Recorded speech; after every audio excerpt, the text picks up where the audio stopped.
with that lineup shuffle. Let's go down to Alex Cordry.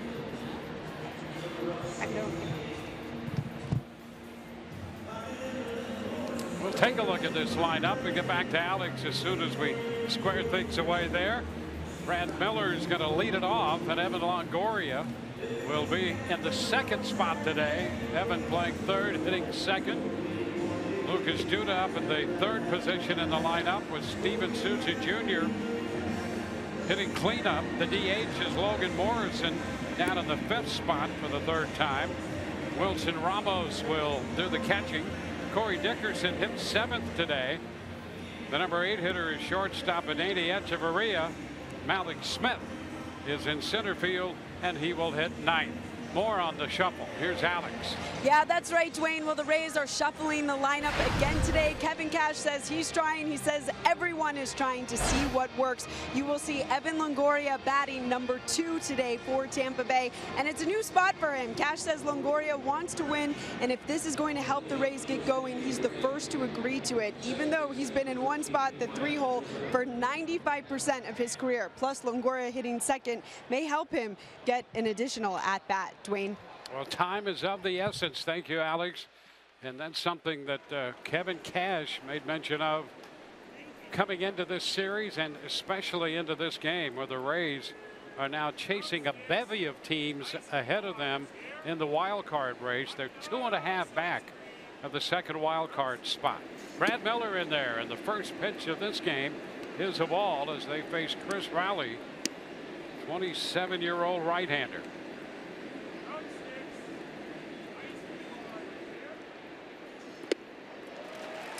1-1. Well, a very interesting story on Chris Rowley. See, 27. He's out of Atlanta, first lieutenant in the U.S. Army. Went to West Point and had a good career pitching for the Army. There's a 2-1 pitch hit sharply on the ground to the right side, and Barney at second makes that play. Spent 30 months in active duty, most of that in Eastern Europe, and now making his second big league start here with the Blue Jays. You know, and there were a lot of teams that stayed away from Rowley, thinking that he would have to, you know, serve the entire 5 years, you know, after coming out of West Point, and that was not the case. He was let out early, 2 years into it, and then obviously went back to the Blue Jays, pitched in Dunedin in 16, and a quick rise here in 17, and then of course his first start of the season, major league debut against the Pirates, he pitches into the 6th inning and picks up a win. And yeah, what a career path for this young man. Evan Longoria fouls it. It's 1-1.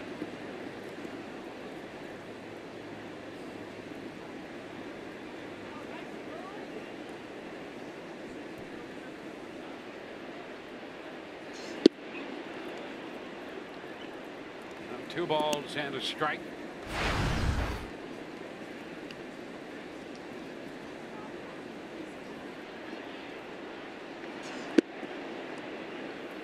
And Evan ahead, 3-1. Toronto signed Rowley in 2013 to a minor league contract. He was a non-drafted signee, and he gives up a walk to Longoria.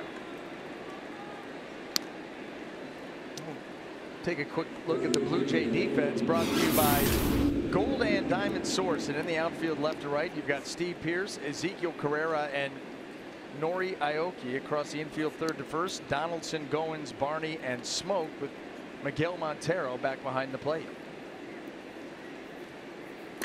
Lucas DUDA. 1 on, 1 out. DUDA with 4 home runs in a Rays uniform. There's strike 1. Technically speaking, the Blue Jays actually signed Rowley twice. Initially, they signed him in 2013, and he spent a short time in their minor league system, and then went into the U.S. Army. Now this ball popping away from Montero, and Longoria alertly moves up to second. So he's in scoring position.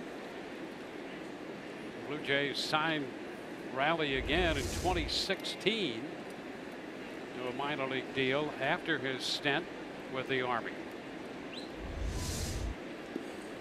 Wild pitch, allowing Longoria to move up.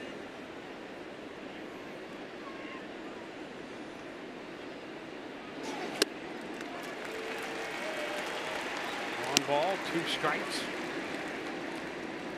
Rowley features fastball, slider, and a changeup. And, you know, he has said, I want to throw 3 different pitches, 3 different speeds, and have them moving in 3 different directions. Maybe 4 with that pitch right there. 2-2 now. Way up and out of the zone. Just another look. Changing eye levels, very important.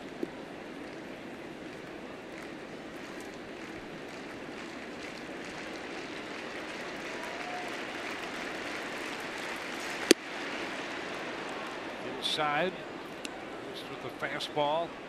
A fastball around 90. Steven Souza Jr. on deck.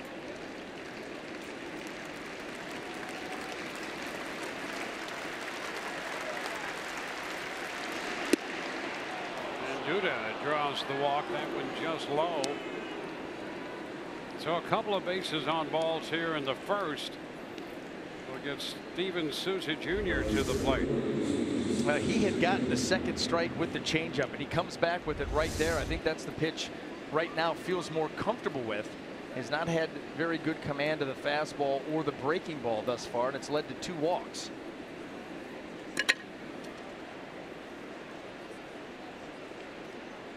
Steven Souza Jr. did not start last night. It's a cut, fouls that fastball coming in.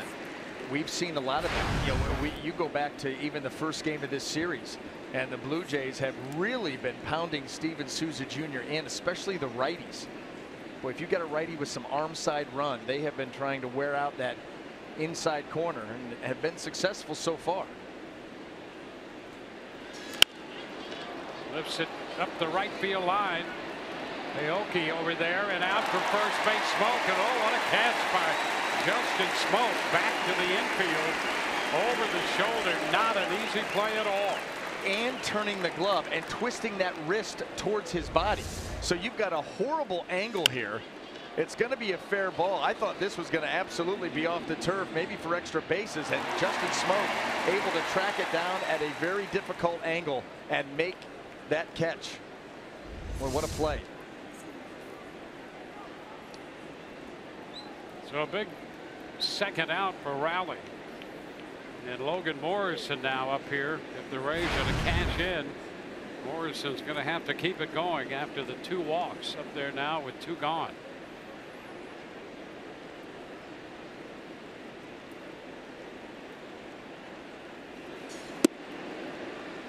He takes the pitch down. 28 home runs for Morrison. 0 for 3 last night with a walk. He did have 2 hits and a walk in Tuesday's game. Rolls it to the right side. Barney makes the flip to first, and the Rays fail to score, leaving 2. No score. Bottom of the first coming.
Rays leaving 2 men aboard in their half. Chris Archer goes to the mound for the Rays. And a look at the starting lineup for Toronto. Nori Aoki is going to lead it off, followed by Josh Donaldson and Justin Smoke.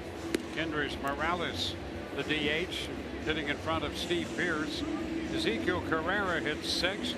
Miguel Montero, the catcher, 7th.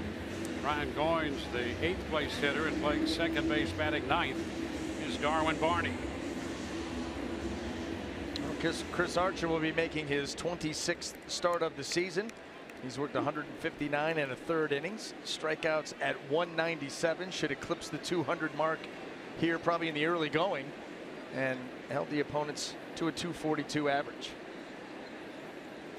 Aoki hitting 268 overall. And he is 3 for 6 lifetime against Archer, getting this start today for Toronto. And the first pitch is a strike.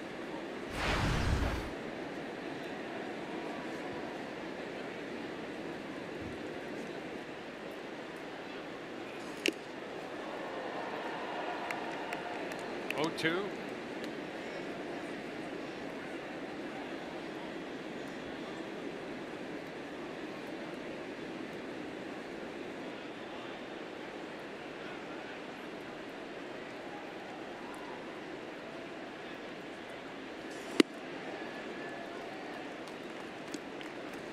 Ball, 2 strikes. Chris Archer, steady diet, top of the strike zone, good velocity, and if a guy wants to go up after those, see how high those hands are with Aoki, it's going to be tough to get to. Little tap. Oh, that's a fair ball, and boy, Aoki hustling down that line made that a close play. Ramos threw him out, but it was closer than you thought it might be. Yeah, no question about it. You know, the first thing, watch Ramos take his time getting out there. I think he wanted to make sure this thing was fair. Okay, now it's fair, and let him pick it up. And I don't think that he realized how quickly Aoki was getting down the line. And this ended up being much too close for the Rays' liking. Boy, you're talking about a split second.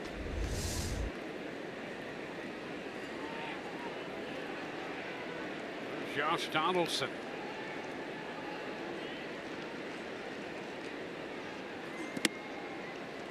I don't know. Well, we mentioned at the outset, Donaldson has been swinging a very good bat in this series, and back over the last 2 weeks plus 8 home runs and a .392 average in the last 15 games.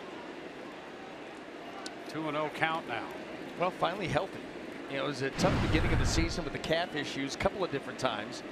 Has not done much off of Chris Archer, just 4 out of 29, a bunch of punch outs to go along with it, but you're getting a hitter who's seeing the ball extremely well right now. Cut and a miss on the pitch up. Got ahead and then went after that pitch. 2-1. You can be so disciplined early in the count, not chasing the heater up, and all of a sudden that 2-0 count, all of a sudden it does something to your mind. Like now, if I get a fastball, I'm going to tear it up. Well, you're in an aggressive mindset ahead in the count. Well,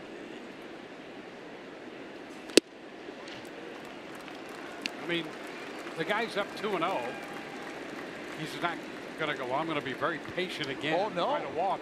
He's set the fire, and this guy set the fire all the time anyway. Yeah, Donaldson. I was going to say he comes out. Oh, there's a shot deep to left, and that one is gone. 3-1 pitch, and he lines it over the wall. Blue Jays take a 1-0 lead on his 19th home run. It's pretty remarkable what he's done in the last couple of weeks in this series. Now 9 of 18 with 3 bombs, and he got a hanger right there. 3-1 hanger, and that was a missile. Look out in the bullpen. Put your heads down.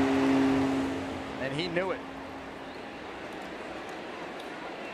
19th home run of the year for Donaldson. 19th home run given up this year by Archer. And it's 1-0 Blue Jays.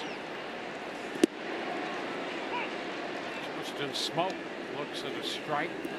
Fastball down.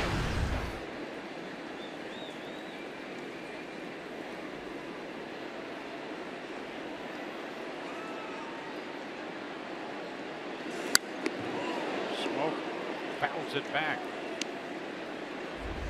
Here's the 3-1 pitch, the home run pitch. Now he's trying to throw a strike with the slider, and he did. But middle of the plate at the belt is not exactly where he wanted it.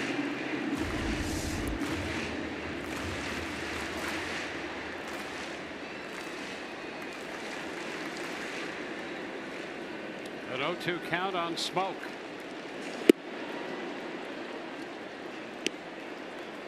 A ball, 2 strikes.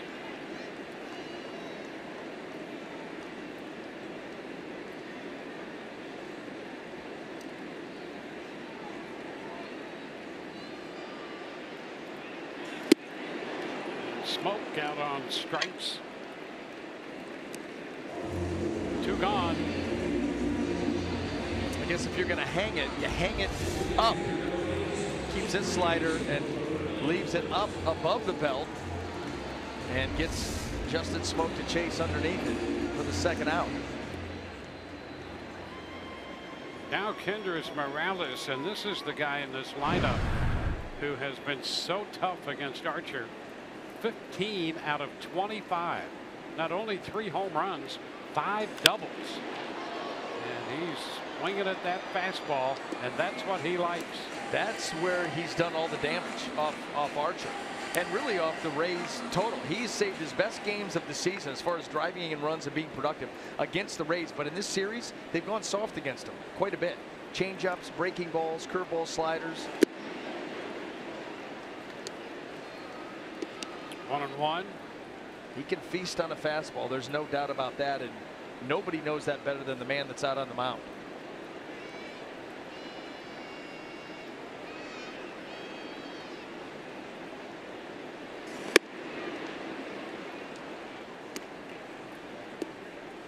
Two and one.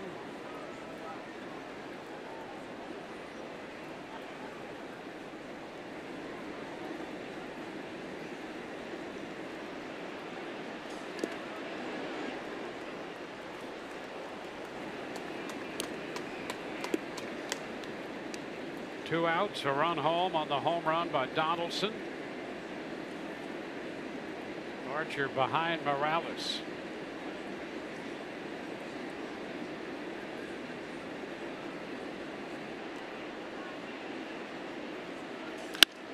There's a shot toward right center field. 3-1 fastball. Morales is going to head for 2, and he'll make it standing up. Morales 16 of 26 against Archer. And another fastball. You know, I mean, this is the pitch. Keep coming with it. He sees it well and puts another good swing on one. Out into the gap, and a 2-out double here from Morales. The inning continues.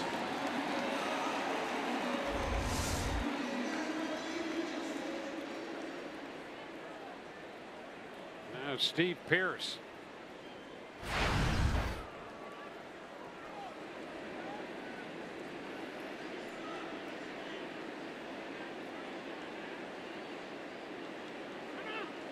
Time requested by Ramos.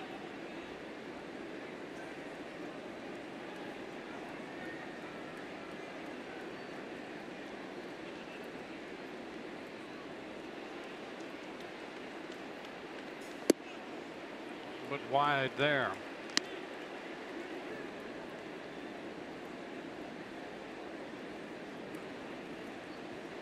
Blue Jays have jumped out in front on the long ball.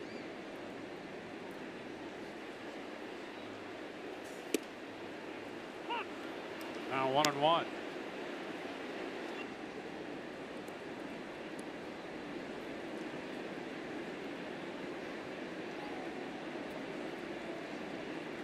Well, you talk about a guy being red hot,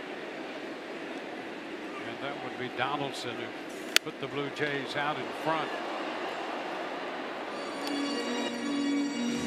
1-2 1-2 the count on Pierce. Well, let's set the Rays defense for you quickly. Brought to you by Golden Diamond Source. And in the outfield, left and right, we've got Dickerson, Smith, and Souza Jr. And then across that infield, Longoria, Echeverria, Miller, DUDA, Wilson Ramos will be behind the plate.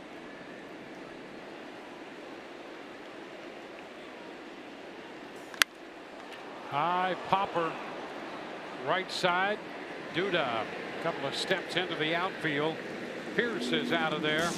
A run, 2 hits. The run coming on the home run. 1-0 Blue Jays.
Is brought to you by your local Ford dealers and by your local Toyota dealers. Let's go places.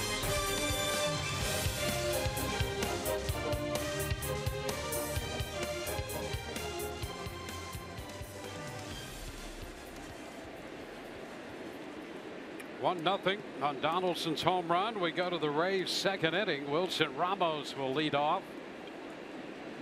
Ramos, Dickerson, and then Echeverria. Rays facing Chris Rowley. And that's a strike. Cut and a miss.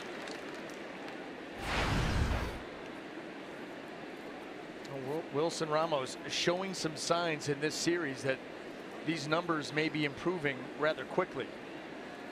A couple of home runs, one to center, one to left.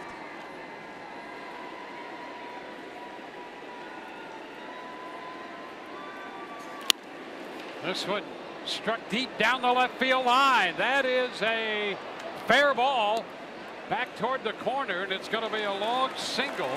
Ramos, after turning first, holds on as Pierce played it well out of the corner. Well, and not only that, but Wilson Ramos out of the batter's box was looking as if that was going to be a home run, and he had a home run trot going, rather slow coming out of the box. This ball hit well down the left field line. He does keep it fair. It was that close, but out of the box, he was almost taking a home run trot.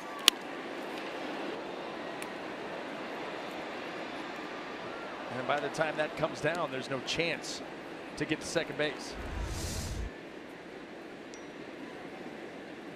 So a long single for Dickerson.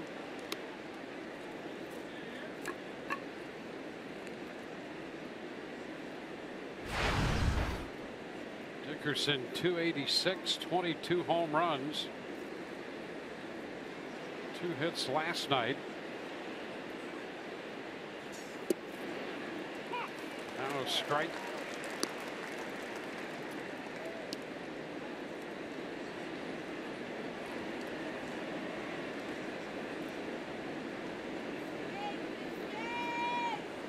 Seven-year-old right-hander. Originally out of Atlanta. Popped up, smoked, and foul ground makes the catch.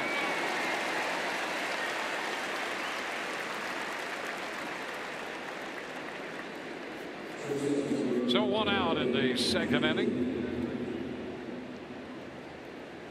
And at Andy Echeverria comes the hitter.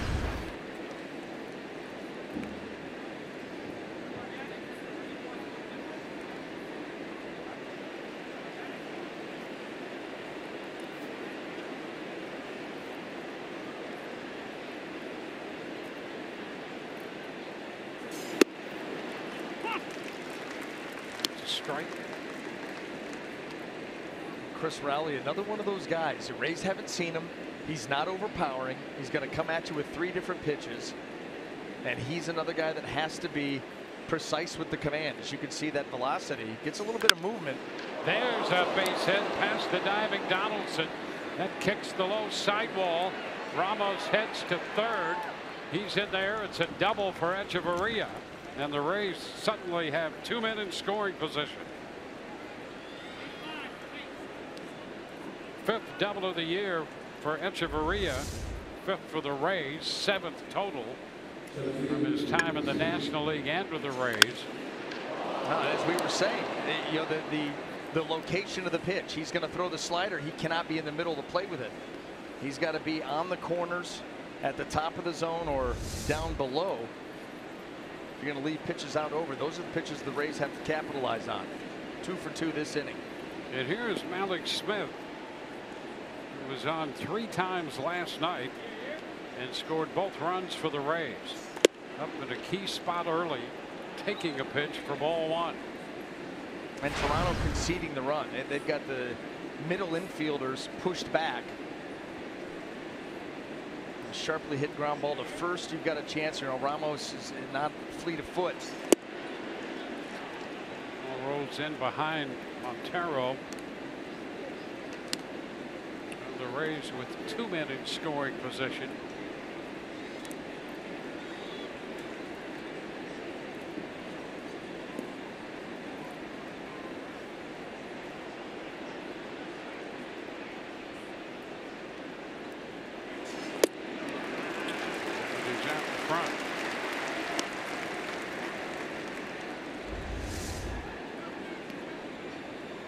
Good fade right there on that changeup. Yeah, and he's got good arm action with it.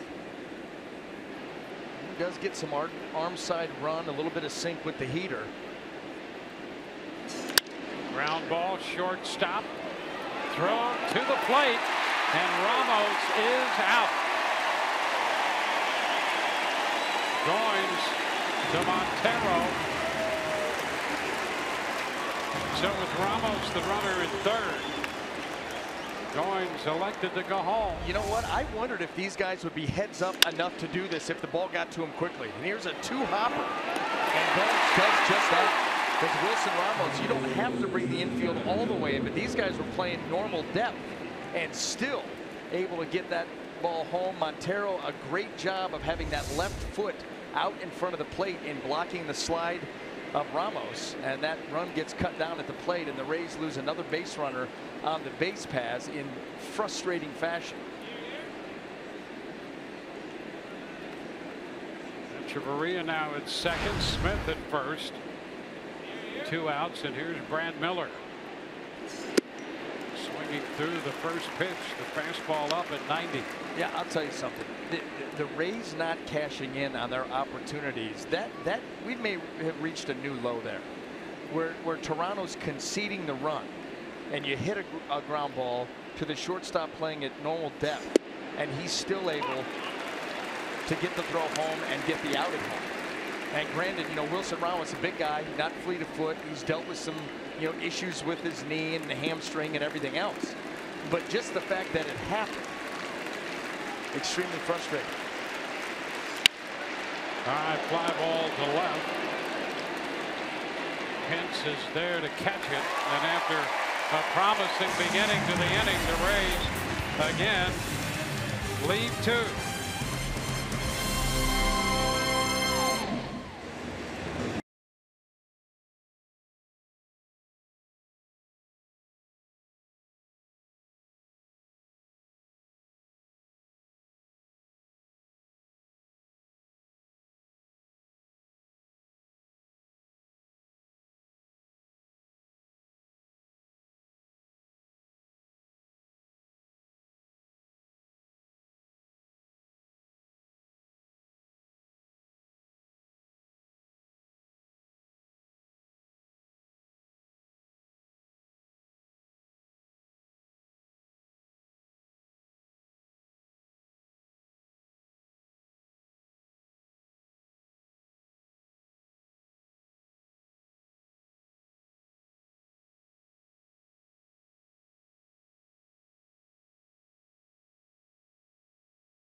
To hit in the bottom of the second inning. Rays pledge packs available for a limited time, so get yours today. Pledge packs include a ticket voucher, autographed baseball, Kiermaier bobblehead, and so much more. All proceeds benefit the Rays Baseball Foundation. Visit raysbaseball.com/pledge pack. Now the Rays have won one of the first 3 games in this series, but boy, what a frustrating series it's been. They've now left 35 men on base in this series, and they're 2 for 27 with runners in scoring position, prompting Kevin Cash to talk about the urgency of this situation here. I would hope so. Figure out the offense. Yeah, I mean, I would hope so. It has gotten. It's almost that you really don't believe what you're seeing. Yep. From this offense that averaged, almost 4.8 runs a game before the All-Star break, hitting a ton of home runs, had a more dynamic look to the offense because guys could do different things. You had a speed element, you had a get a guy over element, and then to just completely dry up as it has. The home runs have gone south. The runners in scoring position that you're talking about has gone south, and you combine all of that, and this is what it leads to. Well, the breakout since the All-Star game, barely over 3 runs a game, and even the White Sox, who are struggling, 3.5 plus. So this has been a blackout for the Rays offense here during this stretch.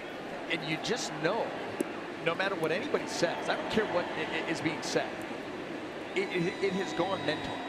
There's no question about it. It's the only explanation. These guys are not all in a mechanical funk. Montero taking a strike after the strikeout of Carrera. And if they are, then that's a whole nother story. But you start to put so much pressure on yourself and build up every situation bigger than it actually is, because you want so badly to be the guy to get you out of it. And it has a tendency to snowball on you. We thought that the 3-run homer by Dickerson, and I don't even know how long ago that was. Last time the Rays were at home, that was going to be the game that finally pushes you out over, and here we go, and that's not been the case yet. And then the Rays here hoping that 13-hit 6-run performance Tuesday and that 6-4 win might propel them. But the truth of that is that all of that, 6 runs at least, and 10 of the 13 hits came against Marco Estrada. Montero lifts a high fly ball to center, and Smith will make the catch there. And Estrada is a guy they've owned over the last year plus.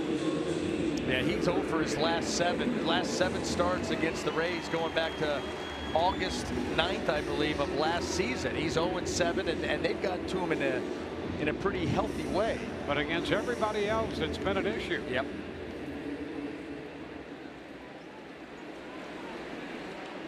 Two outs here in the second, and now Ryan Goins.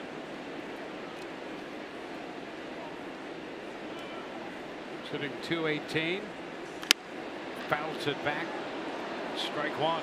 The irony of it all is the Rays, in coming up to the trade deadline, targeted the bullpen. Need to shore up the bullpen. Shore up the bullpen, this team's going to go places. Well, guess what? Their bullpen has been absolutely lights out since the trade deadline, but they never get a lead to protect. They're all about trying to keep you in the game, not close it out.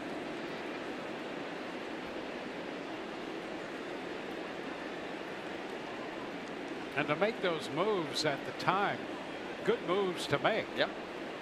Now they also were looking for a little offense, and preferably, I think at the time, a right-handed bat. They added DUDA, who has contributed.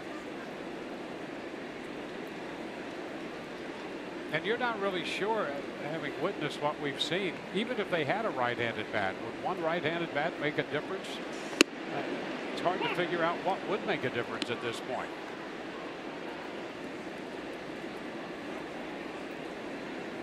Well, I know it's something that keeps these coaches and Kevin Cash as the manager up all night, trying to figure this one out. Move the lineup around a little bit.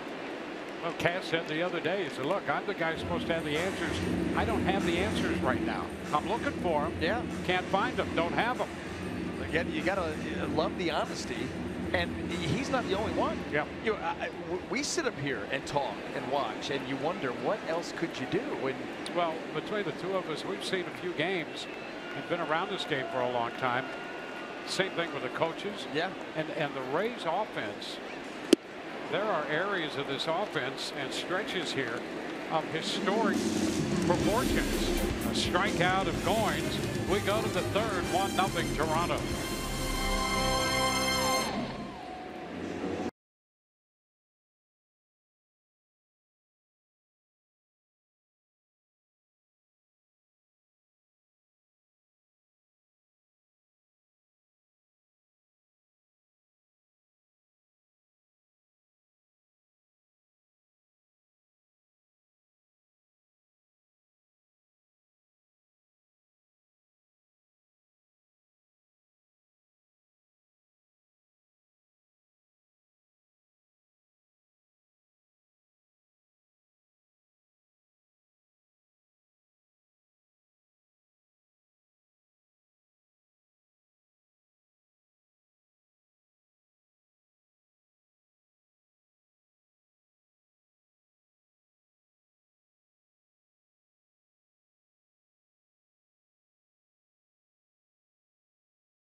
A great moment on this day back in 2004, just 19 years old. B.J. Upton Jr. belting his first major league home run. Also picked up a double in an 8-3 win over Anaheim, snapping a 6-game losing streak. Well, here's Evan Longoria leading off the third, taking a big cut, missing, strike one.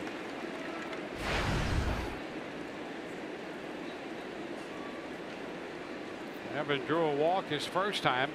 Longoria and DUDA had back-to-back walks and were left on base.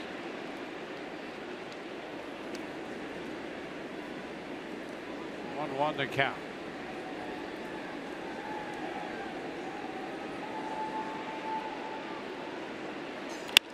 There's a high fly ball into left. Pierce toward the line with a lot of room and makes the catch. The first out. Toronto got a run in the first on Josh Donaldson's 19th home run of the year. Rays have had a couple of base runners in each of the first 2 innings against ROWLEY, but they've left those men aboard.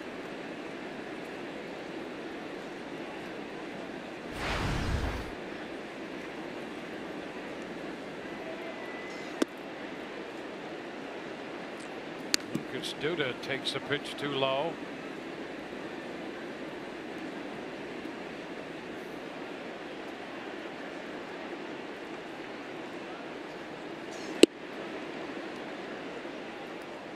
Two balls, no strikes.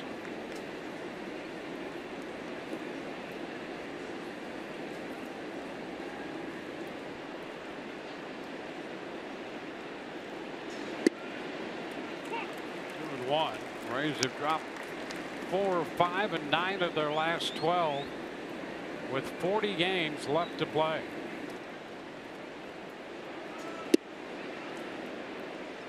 And 3-1. Rays getting their second look here with the 27-year-old right-hander.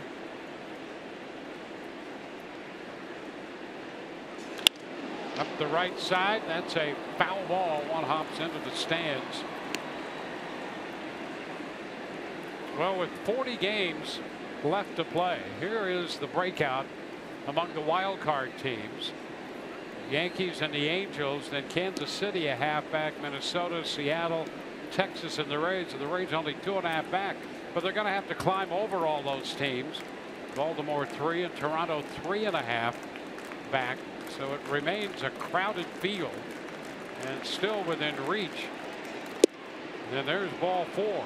So for the second straight time, DUDA draws the walk.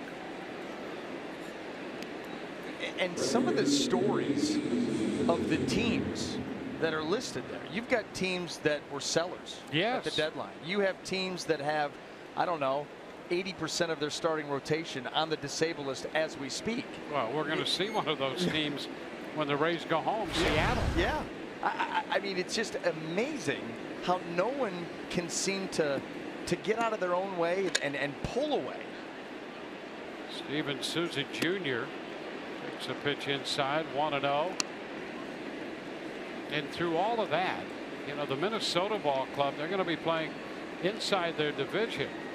But when they go out, they've got a couple of series that should play to their advantage. And inside their division, they have a lot of games left with the Tigers and the White Sox. And still have to play San Diego in interleague play. SOUZA Jr. ahead in the count. The Twins were one of those teams you were talking about that were sellers. Their closer, Kinsler. They got Jaime Garcia in a trade, flipped him to New York. That's a foul ball. So it's 2-2. I mean, you could almost make a case for the teams that were sellers. A couple of those teams have made moves to get into the wild card race. And really, I think you have to look at it this way. And the Rays are guilty of this. They have opportunities to make a move and just have not been able to do it. When you look at losing 9 out of 12, foul ball right there. And you have to think you're fortunate even to be within reach of a wild card spot when you lose 9 out of 12. And it's been a scramble. The ironic thing, the pitching has been as good as you could expect, really better, I think, than you could hope for. Best in the majors. Yep. In the month of August. And you won the first 3 games in August. Those were in Houston. And then you've lost 9 of the last 12, all while your pitching staff has put up an ERA of, I think it's like 2.91. There it is right there. Okay, yeah. Only team under 3. Tough to miss. SOUZA Jr. out on strikes. I think the thing that's frustrating to the players, to the coaching staff, the fans, is that all the elements of this team are here to be successful. The starting rotation puts you in a good spot to win. The bullpen's much improved. They're locked down at this point. And the offense, while they're not getting the job done, it's the same people who were getting the job done not that long ago. So all the elements are there for a sustained run of success. Morrison hits it on the ground to the right side. Rays leave another runner. They've stranded 5 through 3 and trail 1-0.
Welcome.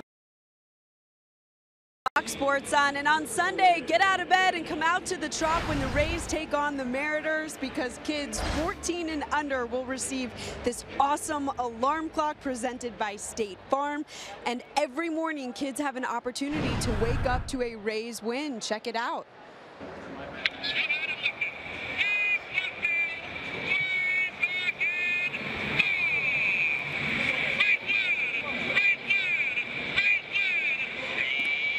Rays win. Dave Wills sounding great there on the call, and that's the way you want to wake up in the morning. Talk about a breakfast for champions, Dwayne. We go to the bottom of the third. 1-0. And it's a 2-0 count on Darwin Barney.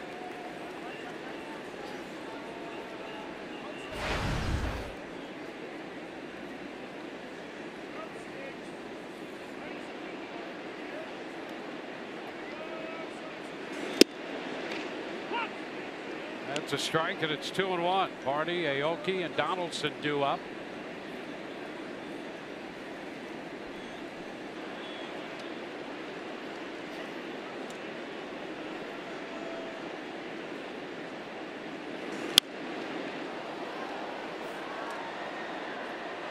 Count square, 2-2.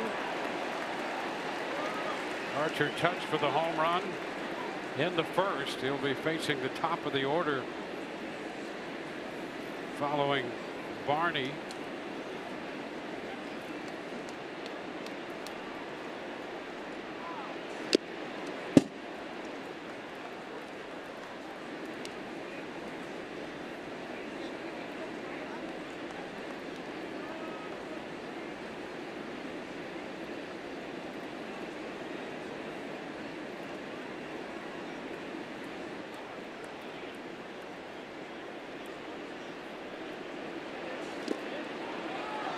Swing and a miss, and the ball gets away from Ramos, and Barney's going to reach.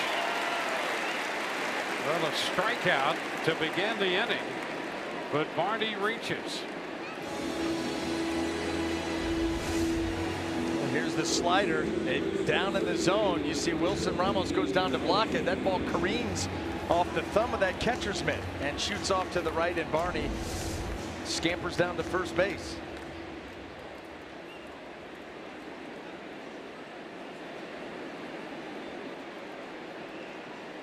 And here's the top of the order, Aoki.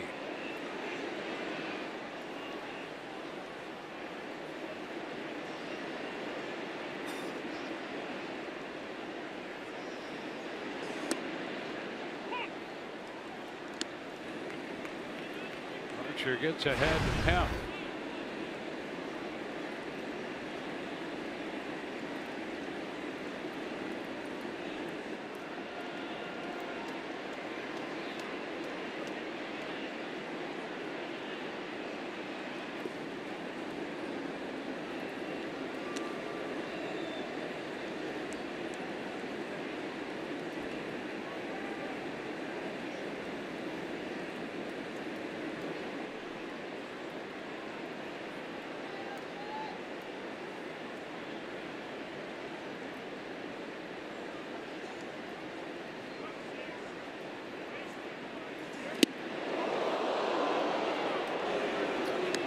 Aoki skipping rope to get out of the way of that one, and it barely missed him. I mean, barely. 94. Talk about moving somebody's feet. I'm not sure that they had that in mind. Well, he normally uses that shin guard to protect him. Right. Fouling pitches off his shin, but came close to needing it to avoid the pitch on that one. Facing the wrong direction. Needs to spin it more to the outside.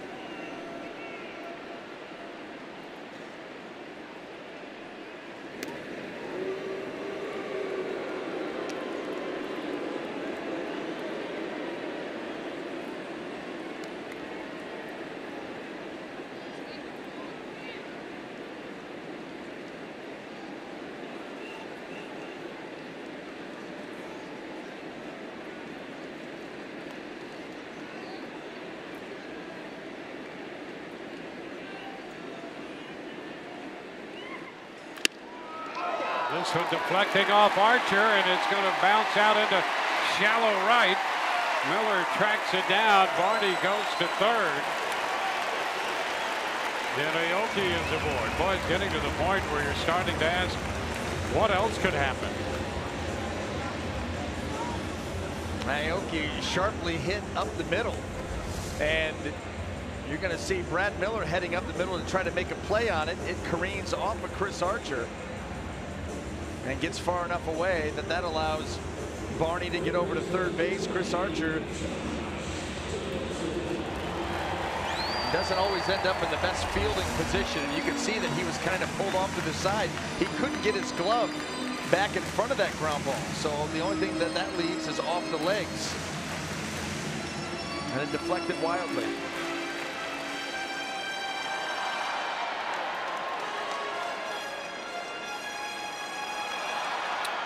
With men at first and third and nobody out, Josh Donaldson steps in now.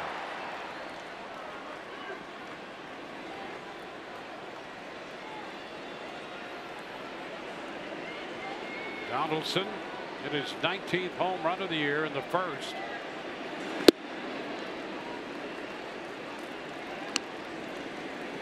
One ball, no strikes.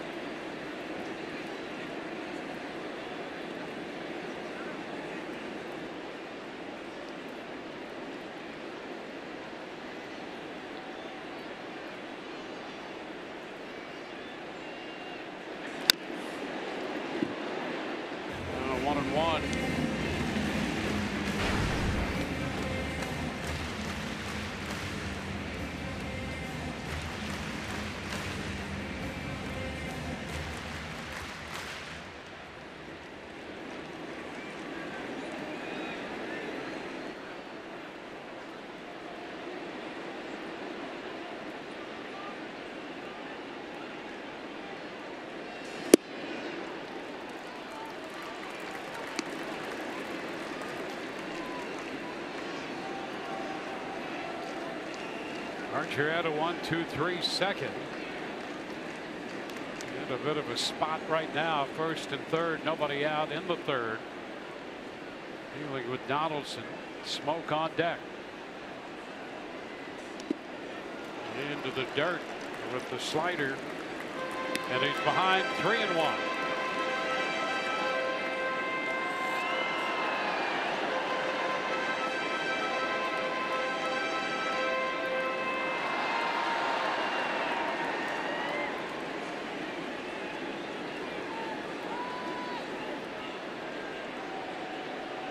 Tough count here for Archer. And a big cut. Boy, did he turn that one loose. 3-2. We got another hanging breaking ball. This on the inner half. Ooh, man. Took one out for the only run of this ball game so far to left field in his first at bat. Had an opportunity there, but now Chris Archer's got a chance to punch him out. And that's what he sorely needs here. First and third, nobody out. This is where the strikeout has to come into play.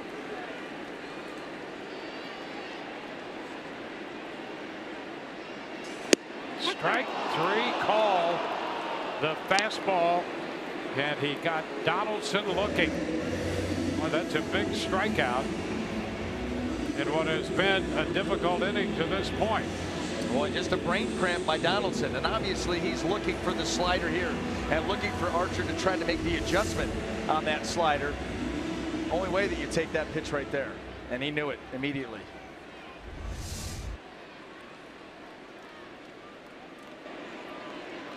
So one out, first and third, and here is Justin Smoke. Dealing with the middle of this order with Morales on deck.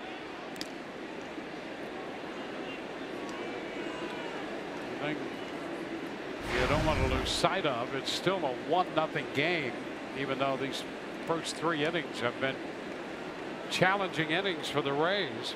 Archer trying to get out of this spot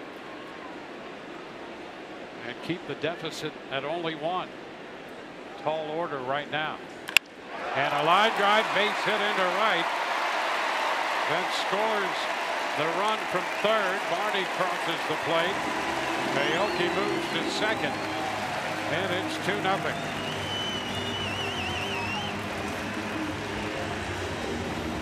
Well, Archer wanted that slider. He shook off Wilson Ramos twice to get to it and then left it up just a little bit. And Justin Smoke shoots it into right field. Another run for the Blue Jays. Easy read there by Darwin Barney.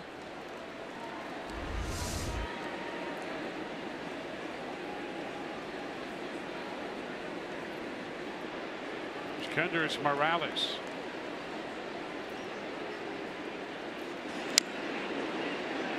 Tapper foul, strike one. Morales picked up another hit off Archer in the first inning, giving him 16 of 26.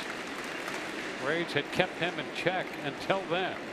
Just 1 for 13 in the series. He loves the fastball, and he doubled off one in the first inning. And a big cut and a swing on the fastball up right there, taking a count to 0-2. Comes with the heater, comes with it a little bit further up in the zone.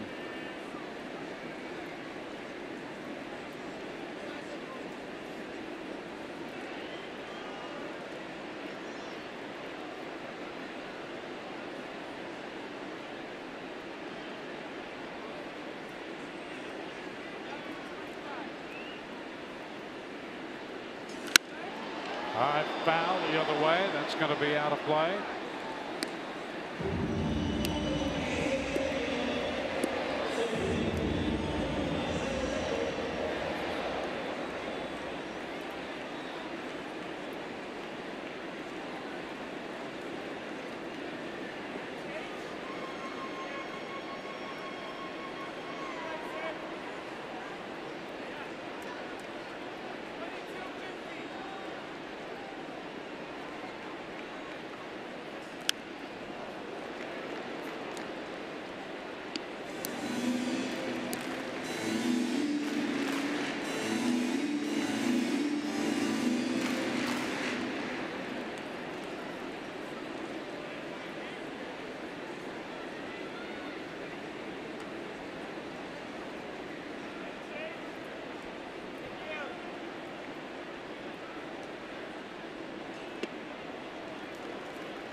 Well, Archer had a 20+ pitch first inning. Quick second inning, 1, 2, 3. And now in the mid-50s total in pitch count, working here in the third. And Morales tried to check and could not. And he's out of there. Now finally went with a changeup, and he did go a little bit too far. Got a little handsy, a little wristy with that swing, and Lance Barksdale all over it for the second out. And now one more. Going to try to limit the damage here just a little bit.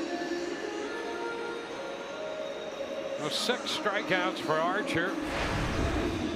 And here is Steve Pearce.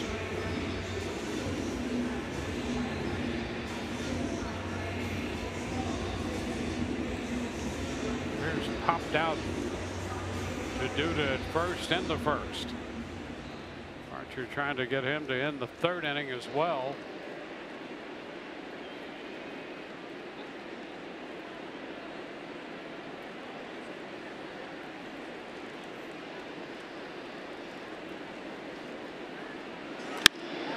Shot into right. Souza's going to be there to make the catch. And that retires the side. They limit the damage to just a run through 3, 2-0 Toronto.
Race On brought to you by your Southern Chevy dealers and by Geico.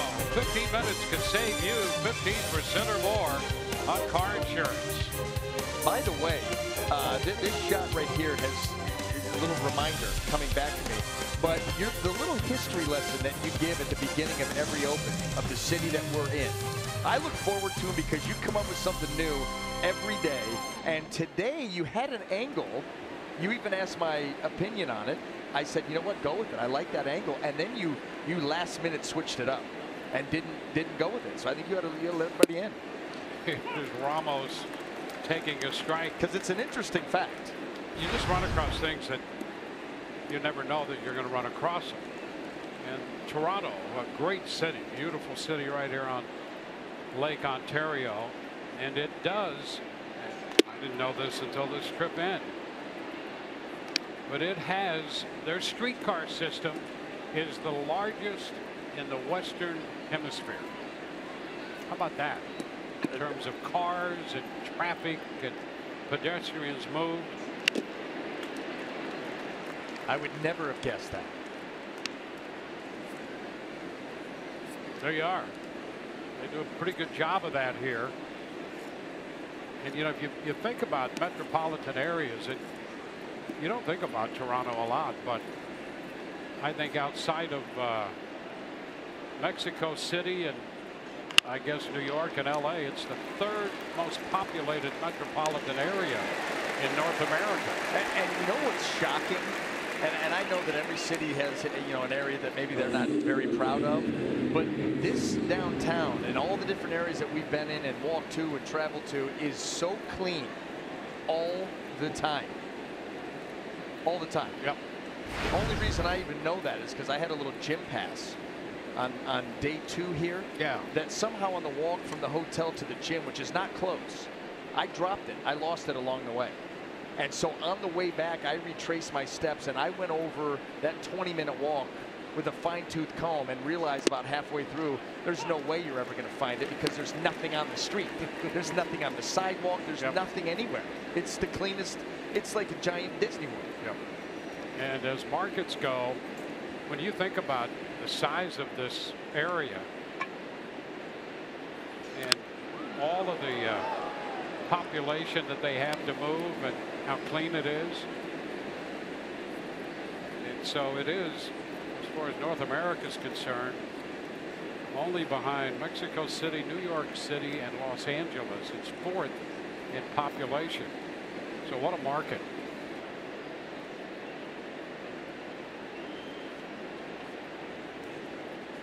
Whoa, way wide. That one getting away from Rowley 1 and 2.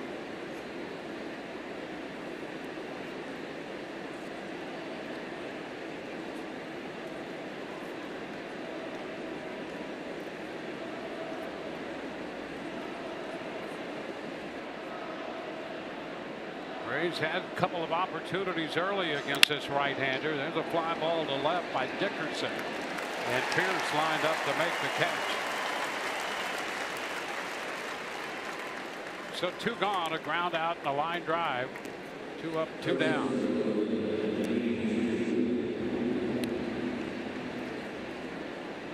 And here's a Danny Echeverria. Where do you come up with all of your little tidbits from city to city? Because like I said, the 4-game series has to be the toughest because you've got to come up with either a 4th nickname. You know, yesterday you went with the baseball stadium on what was it? What was the island? Hanrahan or Hanrahan? Hanlon Point. Yeah. Yeah, Hanlon Point. Babe Ruth. This one is away 2-0. You know, that's a great story historically for this area. That home run that he hit right there, and there are islands out there. You could only go to that ballpark on a ferry. They had a ferry boat they ran back and forth. And the day that he hit that home run, they actually played a doubleheader. I guess Providence played the Toronto Maple Leafs or the baseball team.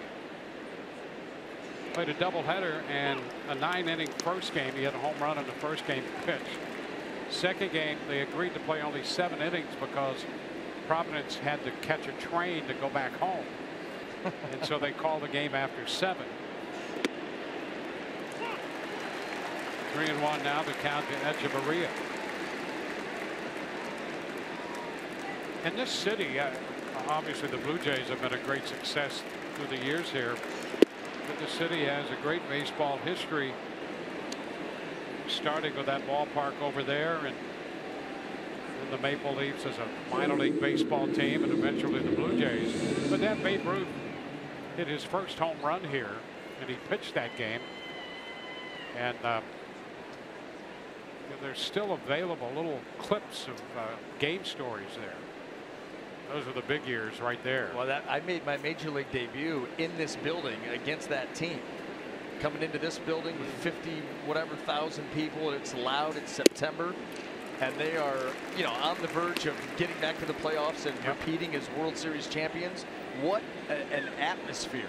I can remember running in from the bullpen, and I was running in high knees for fear of catching a cleat on the turf. That was what was on my mind. Is it was so discombobulatingly loud. Yeah, the place was packed every game. 4 million fans. Yep. 4 bills.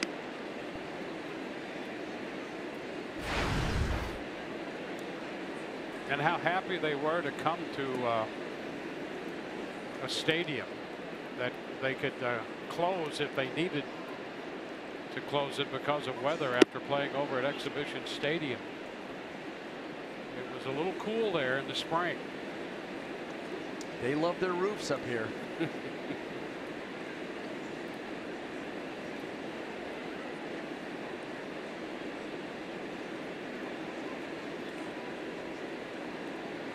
Two-one count to Alex Smith with Echeverria at first.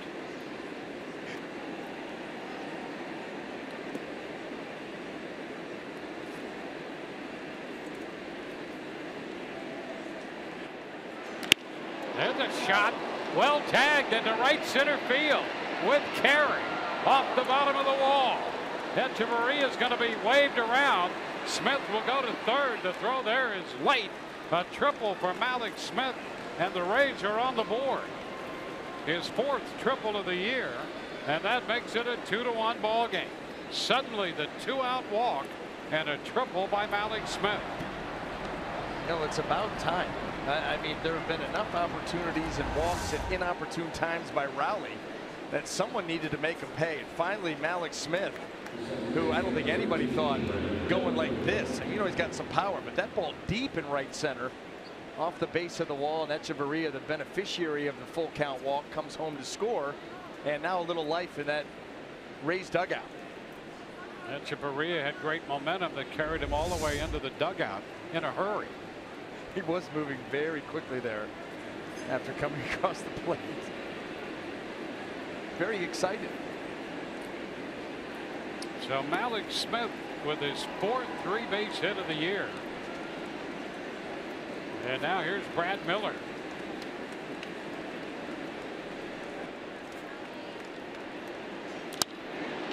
Lifts it into center. Carrera coming in, making the call there for the catch. And the Rays get on the board. We go to the bottom of the 4th. 2-1 Toronto.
Tripling home the run for the Rays. Rays at 7-Eleven, bringing a $7.11 ticket to Rays fans. So visit a local participating 7-Eleven store and pick up a Rays discount coupon for the game tomorrow against the Mariners at Tropicana Field. Keep saving with $5 Budweiser and Bud Light drafts exclusively on the Budweiser porch. Ages 21 and over. Please drink responsibly. Ezekiel Carrera leads off to strike the count.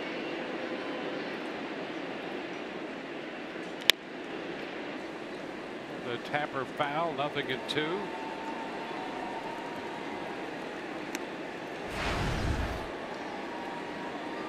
Carrera, Montero, and then Goins.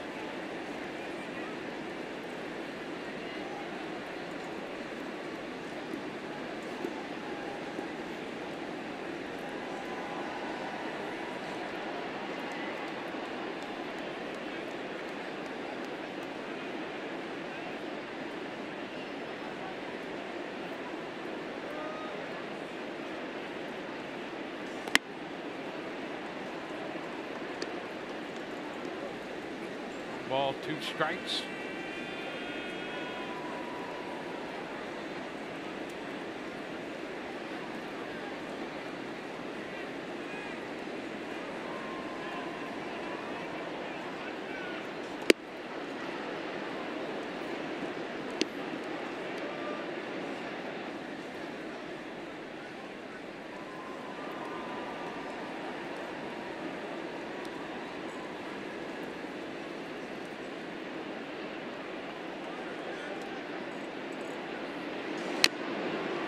Archer takes care of Carrera here on strikes for the 2nd time.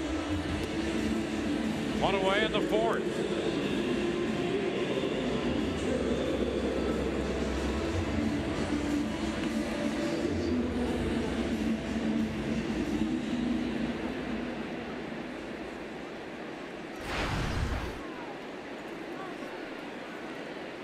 So Montero, 5 home runs overall this year. Part of that was Chicago. One of those coming as a member of the Toronto Ball Club. Takes ball 1.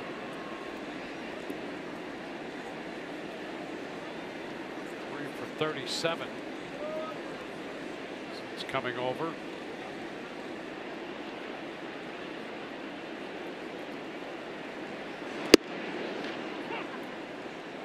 A strike, 1-1. Well, Archer with a couple strikeouts in the 1st, 2 in the 2nd inning. Actually picked up 3 in the 3rd.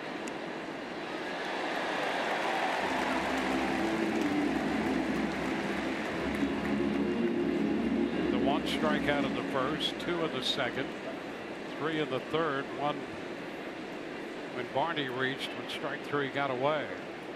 And now the strikeout of Carrera. 7 in the game. And a swing and a miss down to first base. Ramos to DUDA, and that's the 8th strikeout of the day.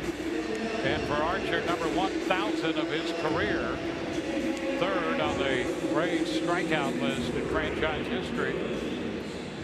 James Shields tops that list with 1,250.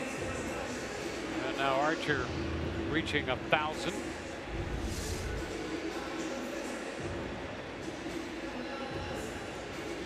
And they got Montero to chase that pitch in the dirt. So 2 up, 2 down.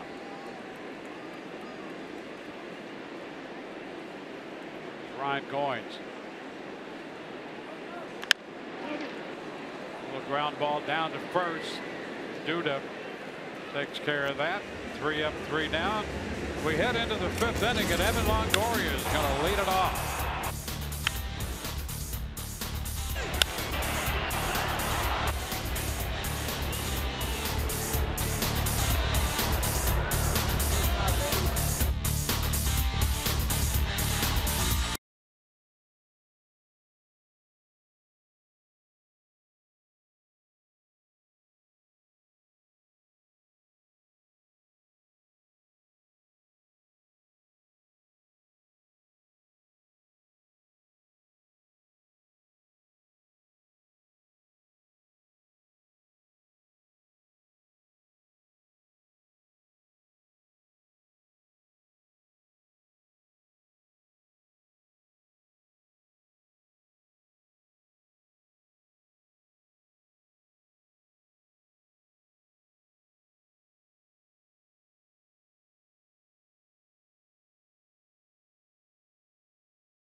Today's Unlimited Baseball break brought to you by T-Mobile. Rays will be returning home and they'll take on the Seattle Mariners. Right now they're a game and a half back of the second wild card spot, led by Nelson Cruz and Robinson Cano.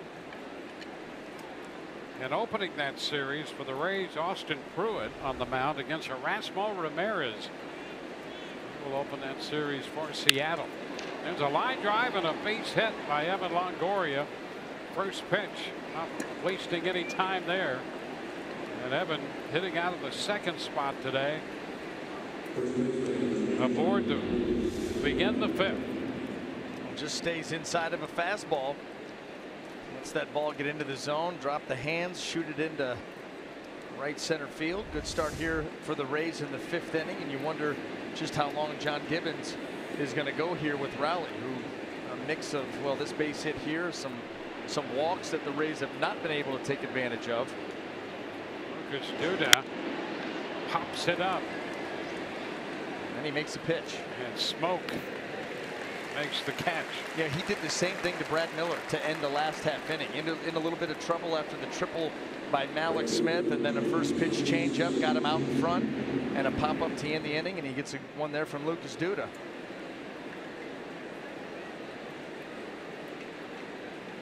There's actually some stirring going on in that Toronto bullpen as we speak.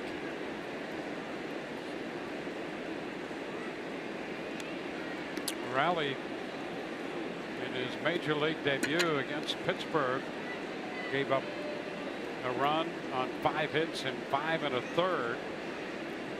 Giving up a run to the Rays on 4 hits. 1 out into the fifth and misses with the first pitch to Steven Souza Jr. And you would think that Souza Jr. kind of has an idea now about what they're trying to do with those fastballs in. And obviously he keeps missing off. You go ahead and take your walk, but if he misses out over, that's where you've got to just crush. You know they're coming in there. You can kind of lay and wait for it and hope that ROWLEY misses his spot a little closer to the middle of the plate. They go away now.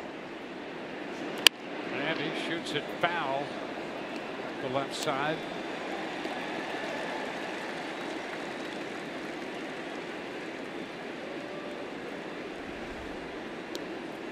Well, most home runs by a right-handed hitter against a right-hander. Stanton topping the list with 34.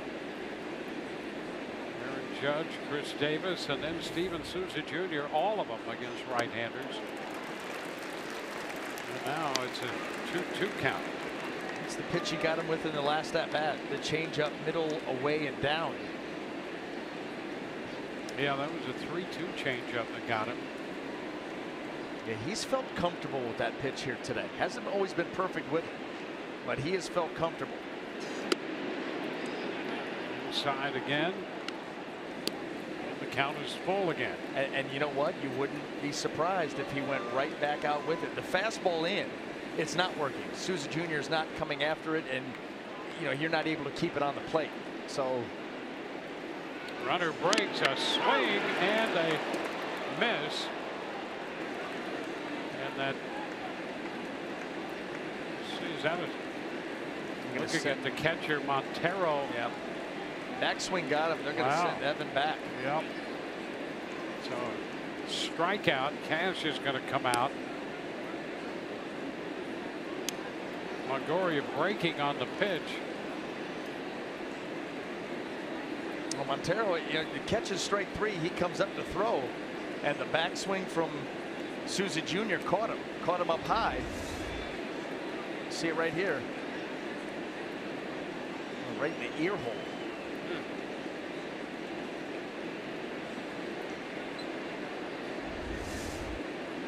Gary Cooper making that call, sending Longoria back to first base.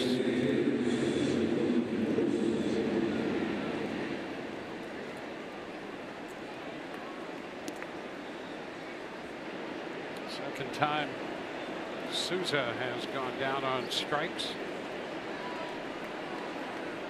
Both strikeouts for Toronto right-hander at the expense of Souza Jr. And here's Logan Morrison. Fouls the first one out in front. One strike. Oh, he's really starting to lean on that changeup here as this outing gets deeper and deeper. And something that we noticed early on, comfort level with that pitch. He was struggling a little bit with the slider and fastball location. And that's the thing with that fastball. He's got to be fine with it. He's got to have good command with it. But when he's going arm side, he cannot keep it on the plate. And it's like he doesn't feel confident enough to start it middle and let it sink to the outside corner. So he's throwing it out of third, and it just continues to run off the plate. There's one fouled away. And that's another great example. Where was the catcher set up? Montero set up in. They want a front door sinker. That ball ends up on the other side of the plate. So right now the fastball, he's just not comfortable with where he's locating it. That's why we've seen a lot more of the changeup. And I'm sure they're seeing the same things from down in that dugout. Even though he's only given up a run thus far, that's why you've got the bullpen up, because he's not been as sharp. And he just missed with that one down. A little slider. 2-2. Ramos on deck.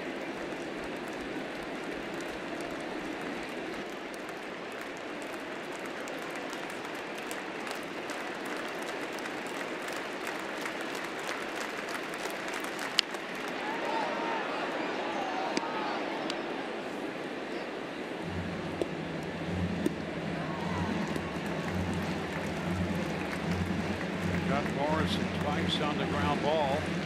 One-run ball game. Toronto a run in the first, a run in the third. Rays with a run in the fourth. There's a man been on base in every inning. Now the start, and a balk's going to be called.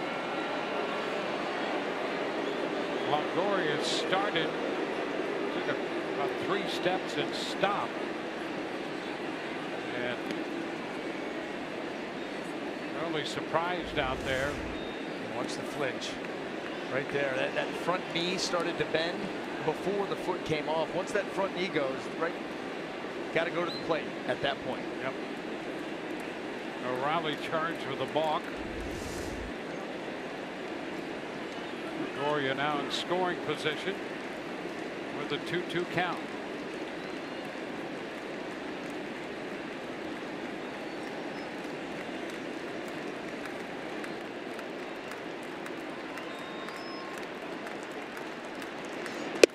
And he strikes out Logan Morrison, had him out in front. Bottom of the 5th coming, 2-1 Toronto.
Toronto area and Hanlon's Point Stadium. And what a beautiful park that was. I think when Ruth hit that home run in 1914, that park was only a few years old. And that's that area right now, right out across the water there from what is the waterfront now. Pitch to Barney is too low. 1 ball and no strikes. Yeah, we actually believe that our high home camera guy for our home games, Jimmy Cox, was there and was working high home for that game as well. Ground ball to the right side. Miller throws out Barney. You know, the question was about that, and you could see in that shot, right field abutted the water. There wasn't much room beyond the right field fence and the water. And there's always a big controversy as to whether that ball landed in the water right there or if it landed just short of the water out of the ballpark, but they've never found it. Well, it's because it was in the water, and that's where I have it. Yeah, there you go. So he did come back, played an exhibition game with the Yankees and hit one. So he hit 2 home runs here, but that first one was his first as a professional, as a member of the Providence Grays. See, and he immediately went to the Red Sox. There's a lot of coin to be made, or a lot of the upper hand to be grabbed with that knowledge. Because if you would have asked me that, and I'm no baseball historian, I mean, I'm no by any stretch, but who would have guessed that's who it was with, Providence, and that would be where it was at in Toronto? Yeah. Nobody. It's pretty cool. It is pretty cool. That's why I love our opens. I learn a whole lot before I have to say anything. Milwaukee up here 1-1. There's a strike, and it's now 1-2.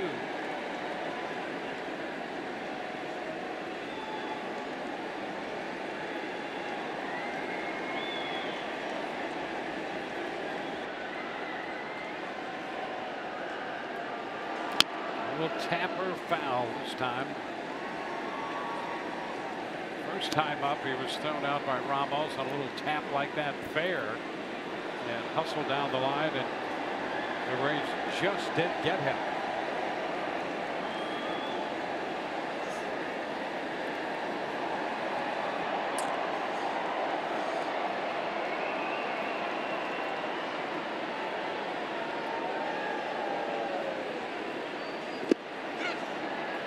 Starts to go and held up. 1 out, base is empty.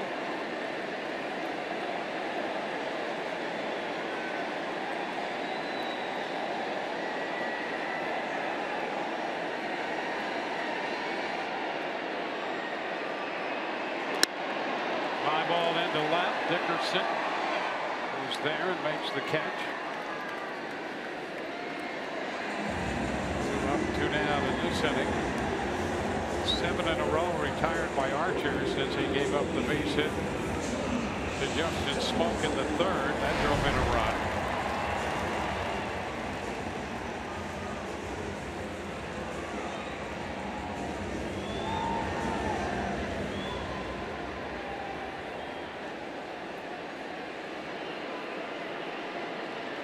Josh Donaldson, who opened the scoring with his 19th home run of the year in the 1st, and he drives it into center field.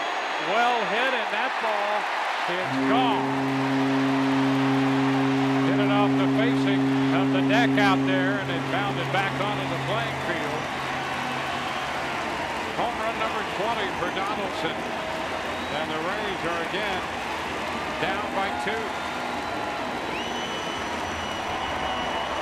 Can't say enough for Josh Donaldson and how hot he is and how good he has been in this series. Fastball, top of the zone, middle of the plate.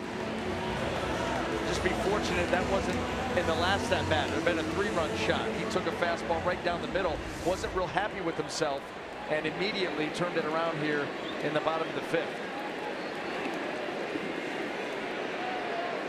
Justin Smoke. Pitch is wide. 1-0.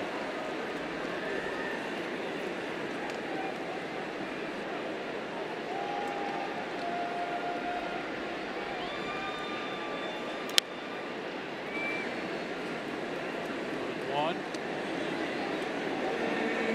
2 home runs for Donaldson, his 3rd multi-home run game this year.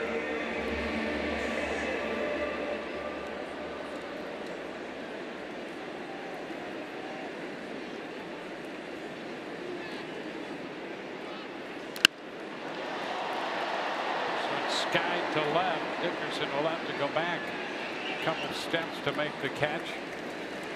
But Josh Donaldson hits his 4th home run in this series.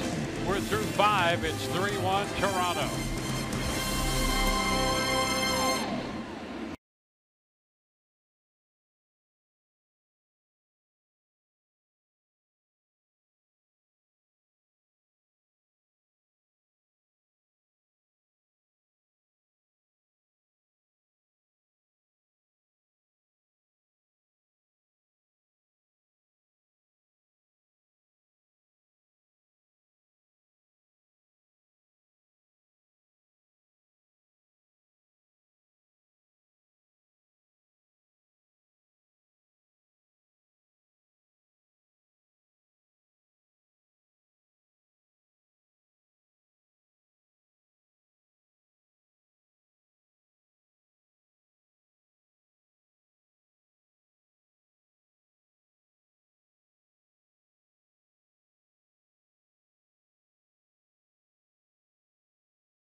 Our Toyota inside look, and boy, what a series it has been for the red hot Josh Donaldson.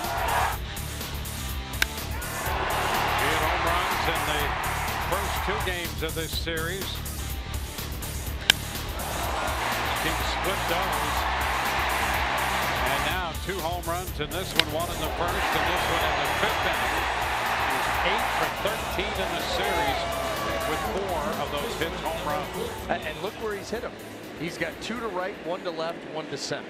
I mean, that you talk about a hitter that's red hot, letting the ball travel when he needs to, jumping on hangers when the opportunity arises. Wilson Ramos will open the 6th here against the Toronto right-hander. This Rowley's pitch swung on and missed. Strike 1 action in the bullpen, so the rain will be tight here. They have the lefty Loop and the right-hander Barnes up in the left field bullpen.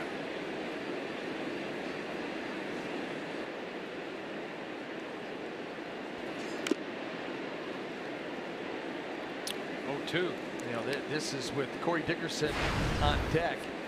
You're saying to yourself, you get Ramos, maybe I give you Dickerson, but even if you do get Ramos, he may go to the loop for Dickerson anyway. So this could be one hitter, or as you go, you continue to retire guys in order. I'll give you 1 more, but definitely John Gibbons is looking out to the bullpen shortly. Just a little bit wide right there, 1 and 2. I'll tell you what, I would, if I was Rowley right now, the way that he missed that pitch, and you put a little scare into the hitter because it was close, I go with a changeup right out there, right off of that. That's been his pitch. Now they're going to go back heater. Yeah, see, that's a waste. That's just a waste of a pitch. You come back with that 1 and 2 changeup right there, and the way that he's been able to feel comfortable with it and has thrown it well. It's the best pitch that he's had here this afternoon. You go a long way towards getting yourself a strikeout there. You spike a curveball. Now what? Pitch got in on him, up. And it could have been ball 3. Should have been ball 3. That's the pitch that's way in off the plate that you take. And maybe Wilson Ramos can benefit here and find his way on base. Rays need base runners down by 2.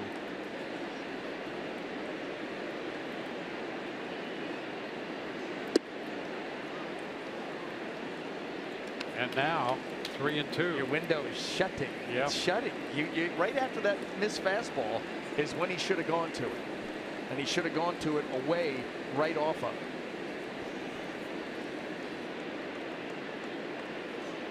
And he walks Ramos. That's a terrible walk, and you hope that the Rays could take advantage because he gave that at bat up. Well, Gibbons comes out of the dugout,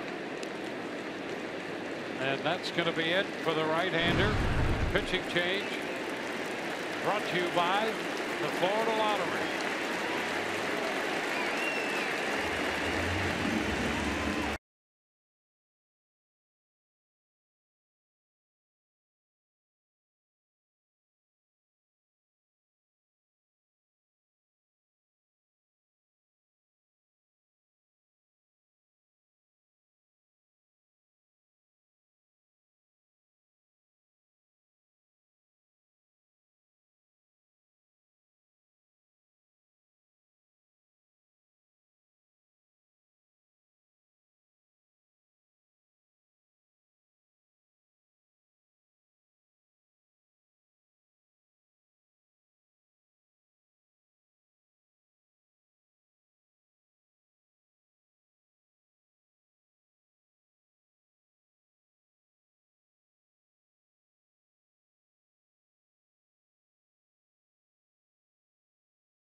The top of the 6th inning, pitching change. As Rowley departs, get a $6 value for $5 when you ask for a grouper from the Florida Lottery. With so many life-changing prizes, get your group ready. The Florida Lottery is your ticket. Claim it. Must be 18 or older to play. Play responsibly.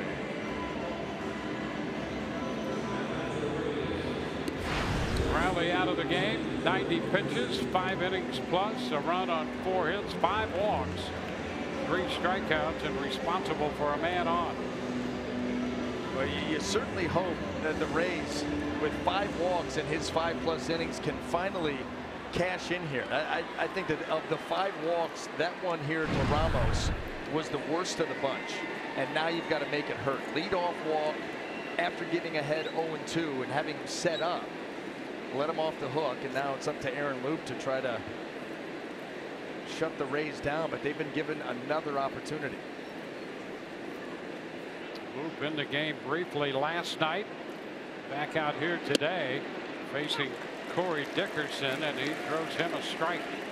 First pitch strike.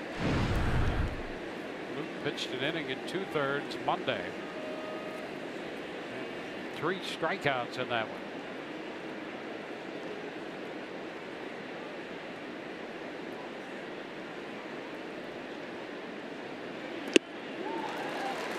Two.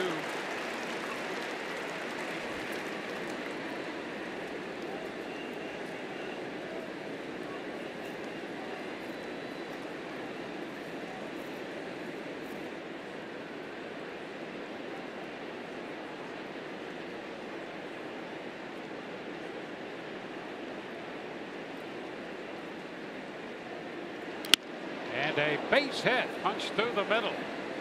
Ramos moves to second, and Dickerson, who had a couple hits last night, picks up his first hit in this game. You know, that's another pitch. In an 0-2 count, the idea is to go fastball middle. Not really sure why you would try to go there. No attempt even a little bit to expand the zone there. Just an 0-2, here it is. So, I mean, you've got to cash in. This is not been very smart here by Toronto pitching. Now Echeverria with a double and a walk today.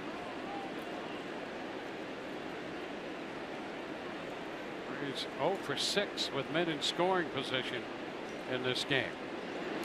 And there's a base hit into left. Pierce with the pickup. Ramos will stop at third, and the bases are loaded. Echeverria on for the third time. Back-to-back singles off loop. You stay in the middle of the plate, that has a tendency to happen. It's another one right out over. And the Rays are taking full advantage, and now they have the Blue Jays on the ropes. Malik Smith due up with the bases loaded. Gibbons makes another call to the bullpen, brought to you by the Florida Lottery.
Baseball on Fox Sports Sun, brought to you by your Gulf Coast Honda dealers.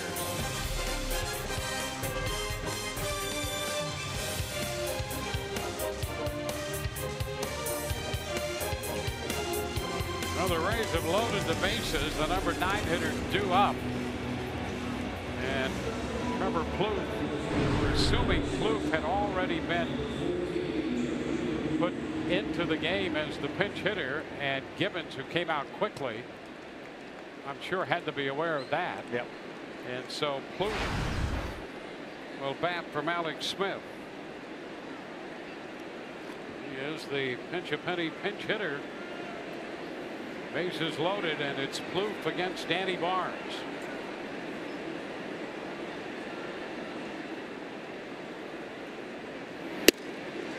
First pitch inside. Ball, no strikes.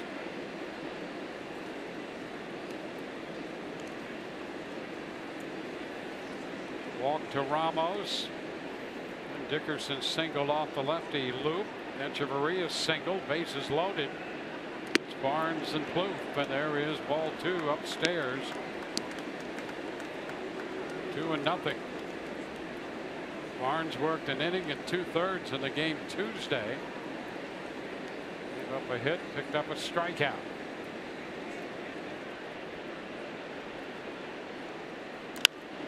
The pitch is popped up.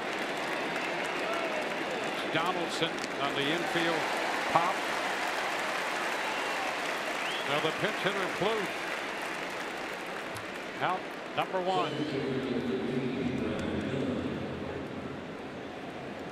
Well, the Rays with 1 hit today with men in scoring position, and that was Echeverria's single that advanced Ramos from second to third. So they're now 1 of 8. And the top of the order, Brad Miller is the hitter. Brad 0 for 3.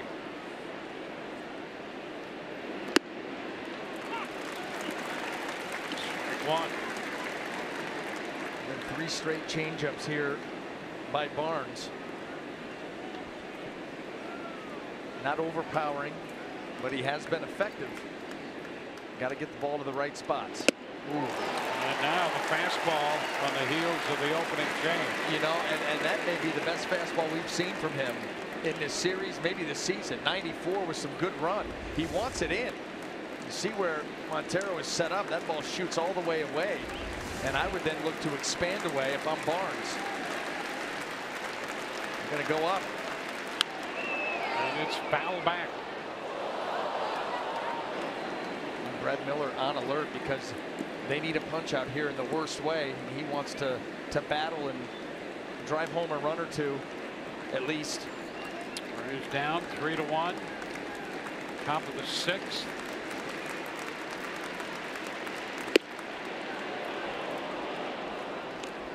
One ball, 2 strikes.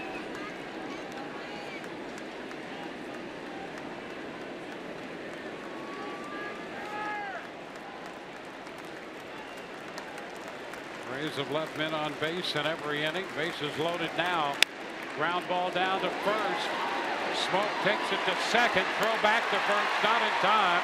Run scores. Ramos crosses the plate. So the Rays make it a 1-run game. Miller picks up a run batted in. Dickerson goes to third with Echeverria forced at second. Man, it took a long time for everything to develop. The chopper all the way to first, the longer throw to short, and you can see Ryan Goins not able to completely get all of his momentum into the throw. So just a lot of time. Oh, and by the way, Brad Miller, left-handed hitter, a little bit closer to first base. He's hustling. You hope he's okay. Paul Parker out there along with Kevin Cash checking on him, and turns out he appears to be okay. That's the last thing the Rays need now. So a run home, now 3-2. The run charge to ROWLEY. Here's Evan Longoria in on the corners, now with 2 outs.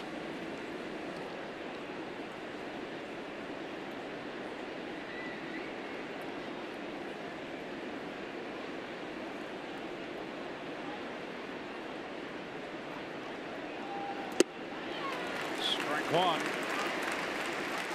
Fastball.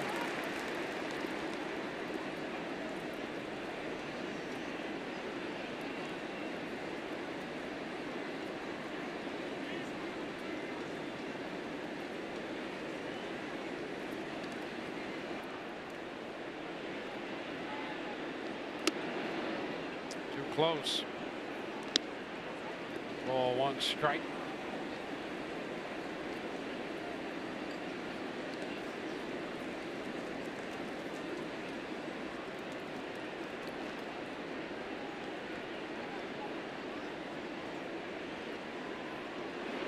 And a cut and a miss. Up a bit and in. Let's see now if Evan cuts down on the swing. Watch how big this swing gets. I mean, he is looking to launch right there, but we've also seen him with 2 strikes try to cut down a little bit and maybe go the other way if they stay away, or not stay away, but if they end up going away. Right now in that survival mode. Now we're going to keep climbing the ladder with the heater. And he takes it upstairs. 2-2.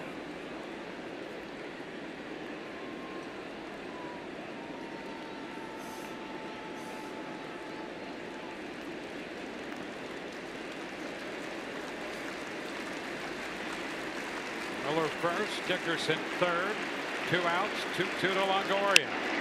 And a bouncer foul in between Montoyo, the Rays third base coach, Charlie Montoyo, and Dickerson, the base runner, down at third.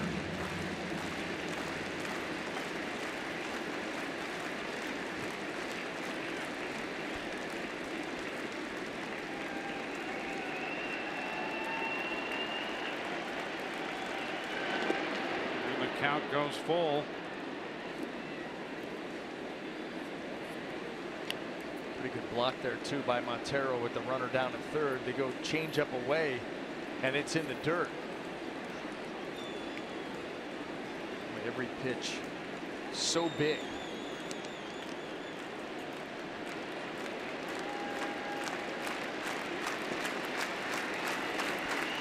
to get out of town with a split in this 4-game series, down by a run right now. And there is ball 4 upstairs. So that reloads the bases. Longoria heads to first on the walk. Lucas Duda will be the hitter. Stay tuned in the 7th inning for the Jeep Compass game break. Rich and Doug will have highlights from around Major League Baseball.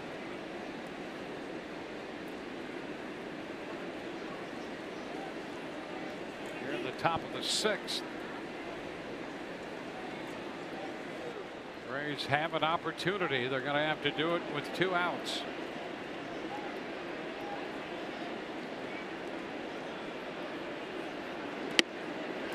Duda takes the pitch on the corner for a strike.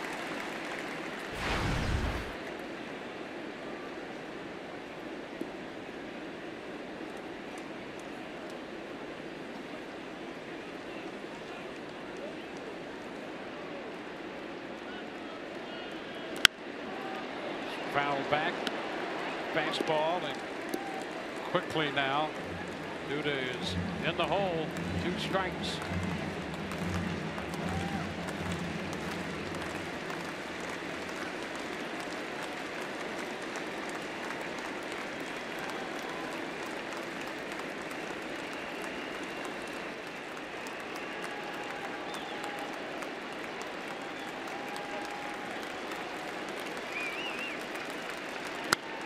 Foul ball right back.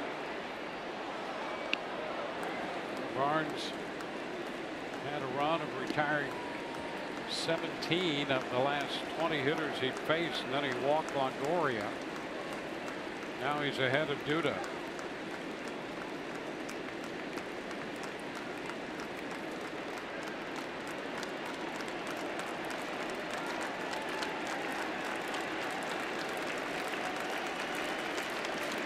Ground ball by the mound.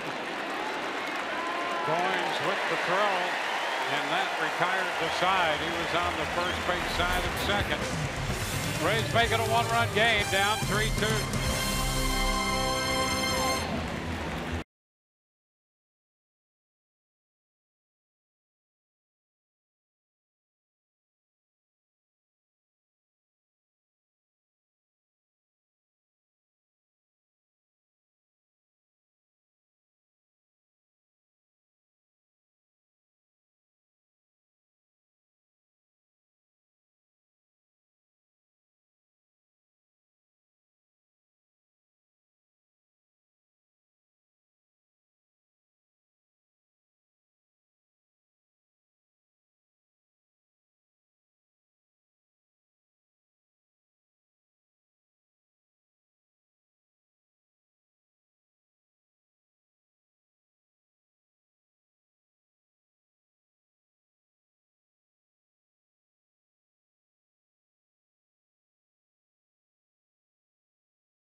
Every night, every device, watch every out-of-market regular season game live. Plus, get a free subscription to At-Bat Premium, the #1 app for live baseball. Blackout and other restrictions apply.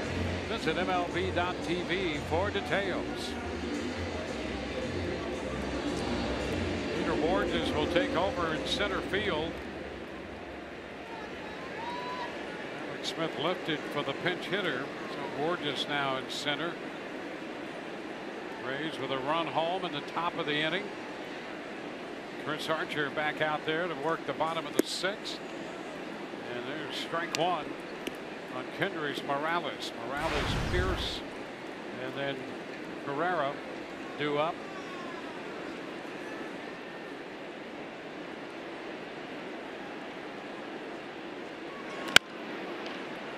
chopped right out to Echeverria near the second base bag. And Morales is out number 1. Well, the Rays got that run in the 6th, leaving the bases loaded. They've left 10 men on base so far through 6 innings. 1 for 10 on the day with men in scoring position. And for the series now 3 for 33 with runners in scoring position.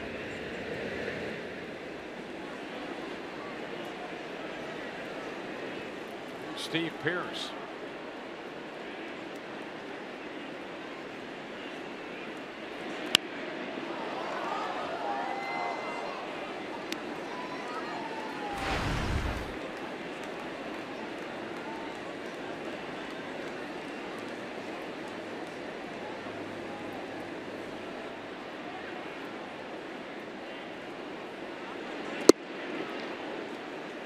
But outside, 1-1.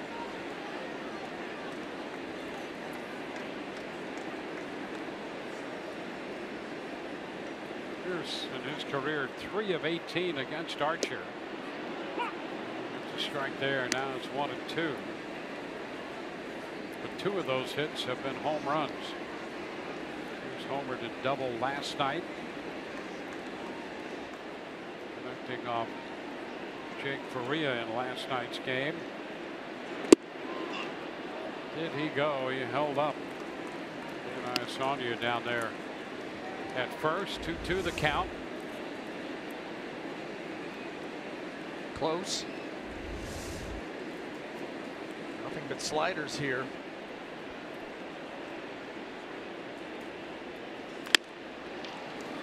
Echeverria after this one.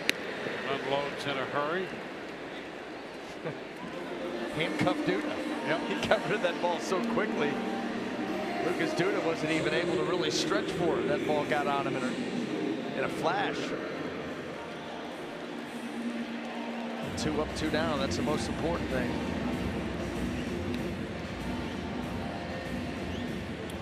So the bases are empty for Ezekiel Carrera. A couple of strikeouts today.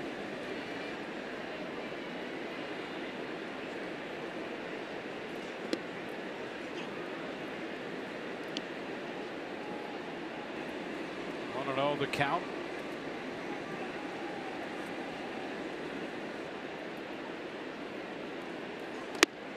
Way high.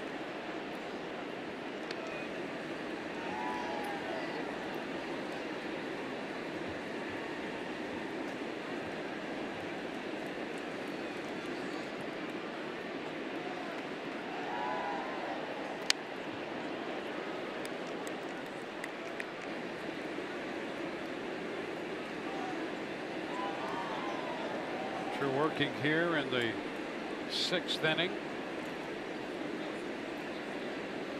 This pitch count about to be 90. And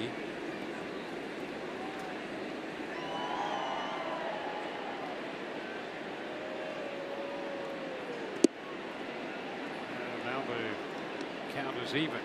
Archer has had difficulty in the 7th and 8th innings this year. By a run right now. And he strikes out Carrera for the 3rd time in this game. 1, 2, 3. Go the Blue Jays. 3-2 Toronto.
Into the 7th inning. Here's what's coming up tomorrow on Rays Live. Pre-game show again presented by your Gulf Coast Honda dealers. Rays will have Austin Pruitt on the mound. We'll hear from the Rays starting pitcher tomorrow, and Orestes will be along to break down Erasmo Ramirez, who will be starting that game and opening the series against the Rays for Seattle.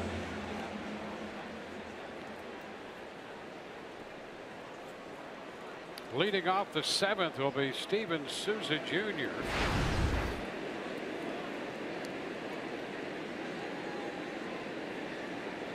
Morrison due next, and then Ramos.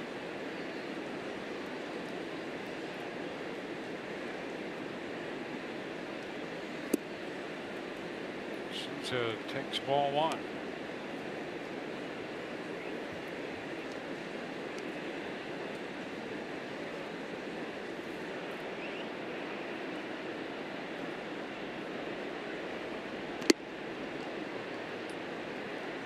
Barnes, the 3rd pitcher of the day for the Blue Jays. Mesa the lefty, and Leon the right-hander. Is he in the Toronto bullpen right now? 2-0 foul down the right side. That's headed for the seats.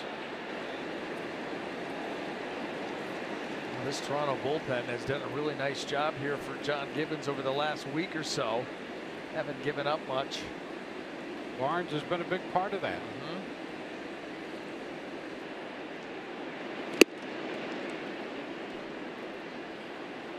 3-1.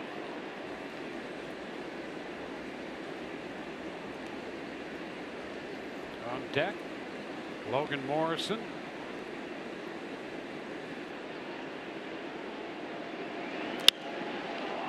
Lifted to the right side. Smoke making the call. That ball just foul.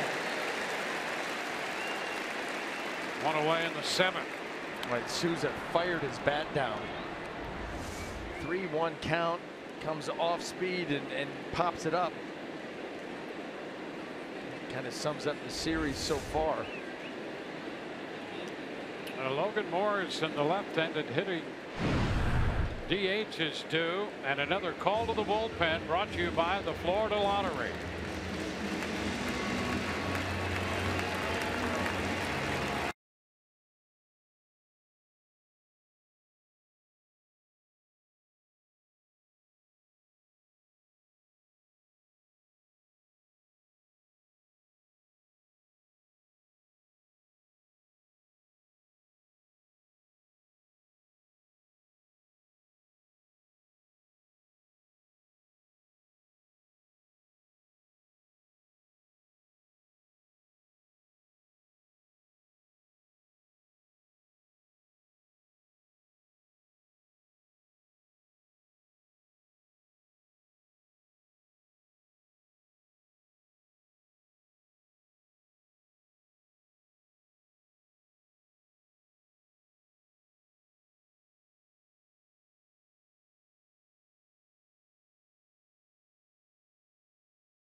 And Shannon Sharp go head-to-head on the day's hottest sports topics. Undisputed with Skip and Shannon, weekdays from 9:30 a.m. to noon Eastern, only on FS1.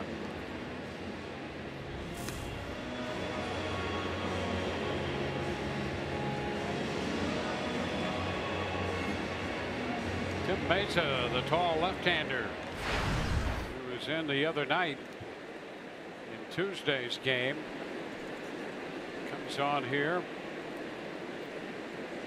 The Rays with one out, bases empty in the 7th, have Logan Morrison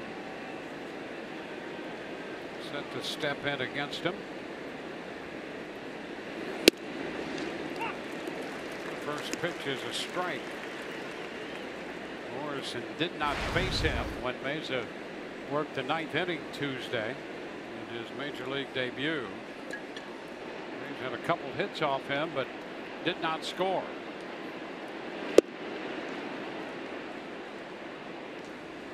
One and one. Boy, that's been a familiar refrain in this tough offensive stretch for the Rays. Gathering a few hits, but even fewer runs.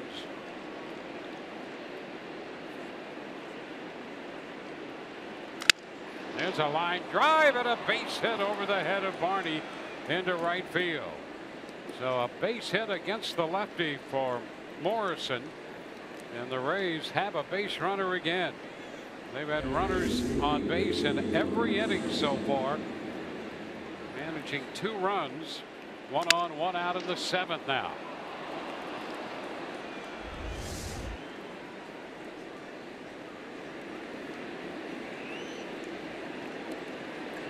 Wilson Ramos with a single and a walk and a run scored. In between, he grounded out to third. 5 for 10 in the series up against a lefty here. And they're going to come in. Bounces it foul. Well, your only choice is to continue to play, continue to be prepared, continue to know what you want to do at the plate, be disciplined in your approach, and go. You play every day, and there's no hiding from what's happened in the past. But you just got to continue to forge ahead and keep playing, and know that it's going to turn. And that sometimes is the hardest thing. You get caught up thinking about too much of what's already happened and not enough about what could happen going forward. 1-1 to count on Ramos. But this game, and you know it as well as I do, can be extremely unforgiving. It's a foul ball, 1-2. Well, it will test you. There's no question about that. And we've talked about this before. It's a game of failure and how you come back from failure. The great hitters fail 7 out of 10 times. That's an overworked sentence, but it's true.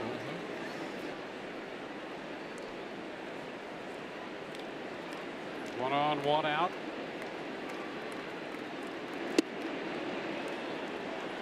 Fastball mid-90s, missed in. 2-2.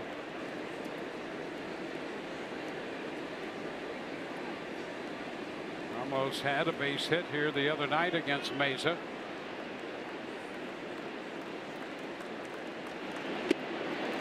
And swings and misses for the second out.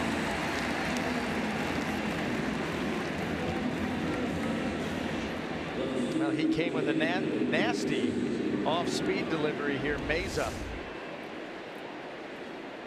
That breaking ball drops it down and in after the fastball in off the plate. Very well set up and very well executed.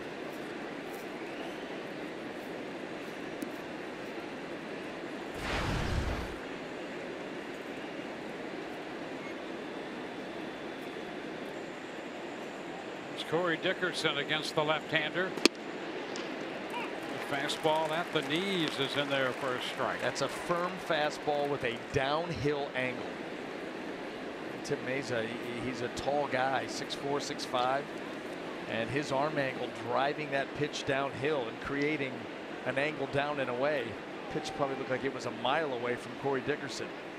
Runner takes off, swing and a miss, throw down, and a stolen base for Logan Morrison. He steals his way into scoring position with Montero back there and the left-hander on the mound. And Montero has been challenged in this department. And Montero just a little bit short and wide on the throw. It wasn't even the greatest jump, and then there was a little bit of a double pump clutch right there. The Rays, when they're sending Logan Morrison in a spot like this, they feel pretty comfortable with the end result. And you combine the struggles of Montero behind the plate, the high leg kick of Meza, and it's set up perfectly. And now a 2-out hit will tie this thing. No pitch. It's waved off. Gary Cooper had granted time.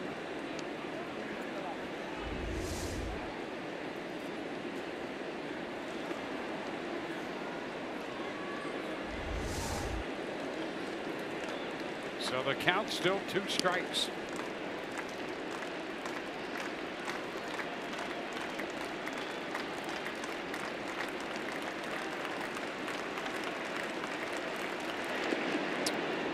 Blocked.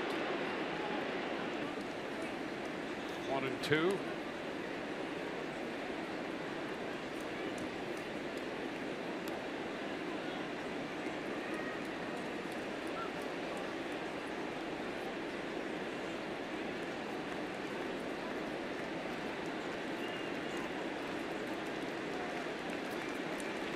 Top of the 7th, Rays down by a run.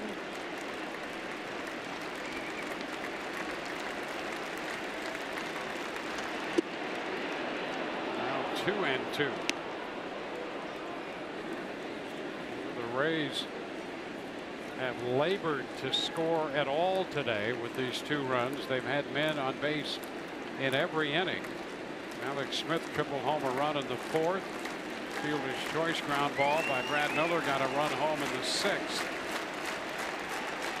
The 2-2 swing and a miss. Dickerson out on strikes. Rays leave a man here in the 7th. Let's go to Rich Hollenberg and Doug Wechter in the studio for the Jeep Compass game break.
Here in Toronto, it's a 1-run ball game, 3-2. The Blue Jays lead this one.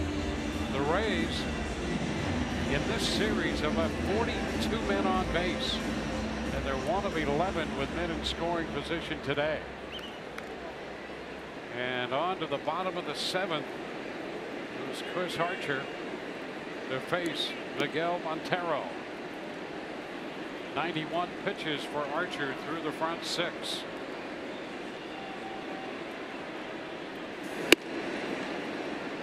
Which is upstairs, a ball, no strikes. And considering all the strikeouts for Chris here this afternoon, or this evening now, been an efficient outing so far. Behind 2-0. Good thing here is you come into this pivotal bottom of the 7th inning, team down a run. You want to keep it that way. You're facing the bottom of the lineup, and you've had your way with them here. First couple of at bats of this game. Here's a strike. Needed that one. He doesn't want to fall behind 3-0 to the leadoff guy.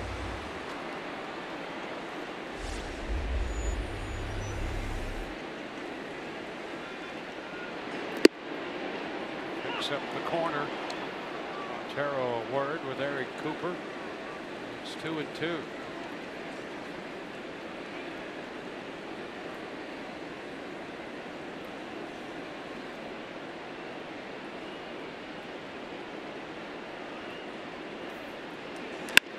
Ball left side. Longoria makes his throw to first to get Montero. Still one away.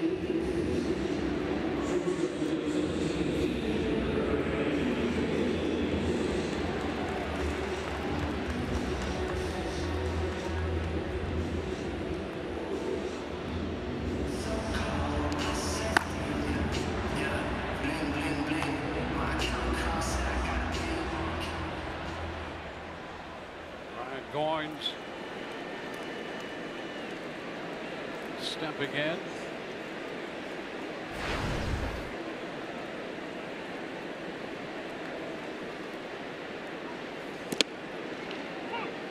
Which is a strike.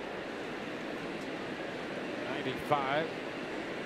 Pitch count up to 97.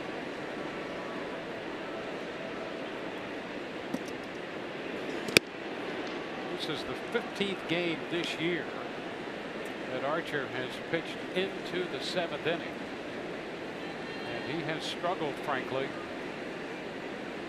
ERA of 11.17 in the 7th inning this year for Chris Archer.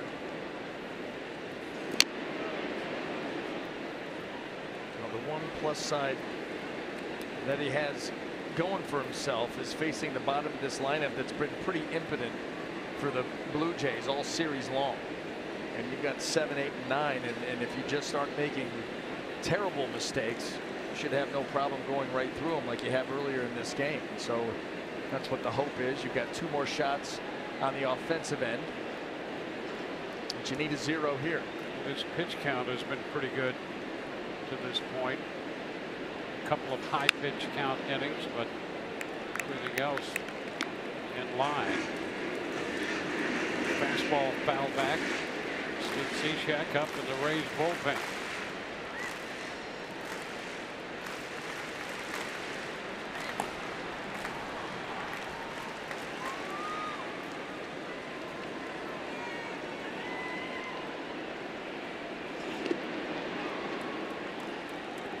Two and two.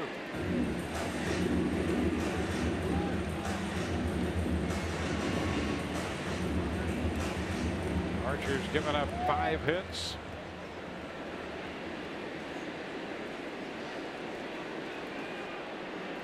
Down by 1 run.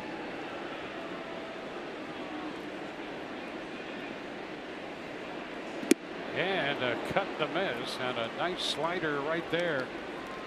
Goins out on strikes. Double figures in strikeouts, number 10 for Archer. The middle of the plate with depth. He throws it hard. He gets good action at the end, and Ryan Goins doesn't have a chance. And now 2 outs. So 10 strikeouts, no walks. And here's Darwin Barney. Pitch thrown into the dirt. Really, when you look back over this outing for Archer, the one guy you were really concerned about in the lineup has been the guy who's hurt him. And Josh Donaldson has had just an unbelievable series against the Rays. 2 home runs today. And came in just 4 for 29 in his career off of Archer. The guy you were worried about with him was Morales. Yep. And it's been Donaldson, but I guess it, you know, I mean, somewhat surprising because of the body of work, but he's been hammering everything here lately. And in this series, putting on a show. One-man wrecking crew. Ground ball right side. Miller up with this one. It's a 1-2-3-7 for Archer. We're going to go to the 8th. Braves down 3-2.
Game 2-7 from Toronto today.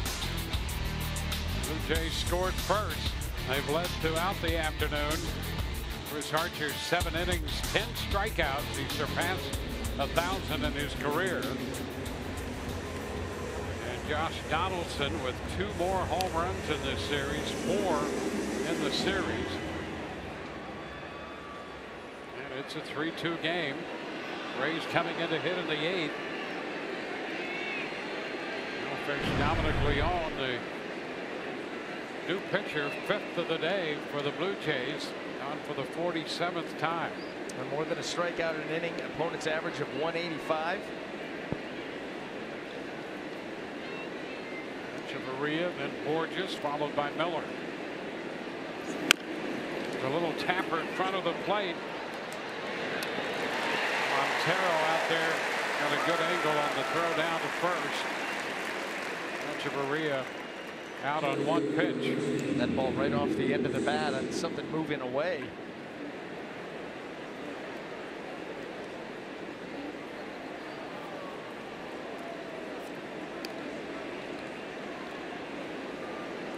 Now Borges, who entered in center field in the 6th inning for the first time. Foul right back. Fastball up. 1 strike to count. And be careful, because Peter Borges can cut down on the swing, and he's got sneaky power. You've seen him hit some shots. You don't think of Peter Borges as a guy who can hit the long ball. He'll surprise you every now and then. Hey, way upstairs this time. It's 1-1.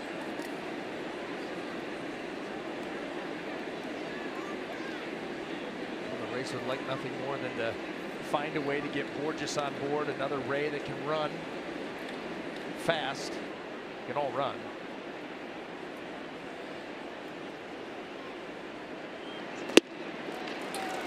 Something on that one at 96, trying to catch up, and now it's 1-2. Yeah, and you're going to leave the pitch in the middle of the plate. It better have something on it, and that's why these hard throwers, and they have that margin for error because of velocity. You can't live there, but every once in a while you can get away with leaving one there and still being successful with it.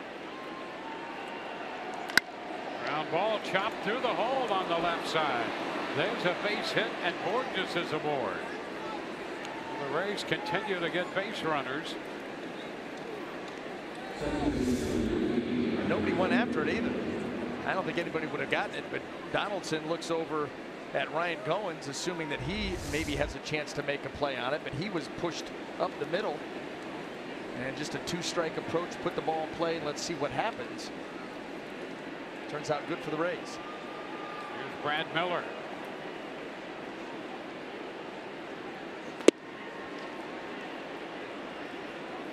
Checked. 1-0.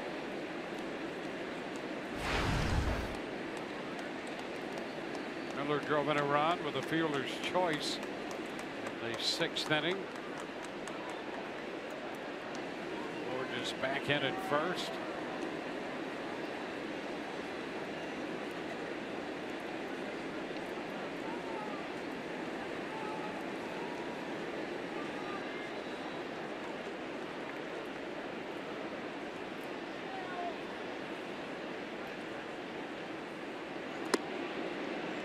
Two and 0. Leon over his last 10 games has had a nice run, holding the opposition to an average under 120 against him. You can see the stuff plays up, but you got to be in the zone.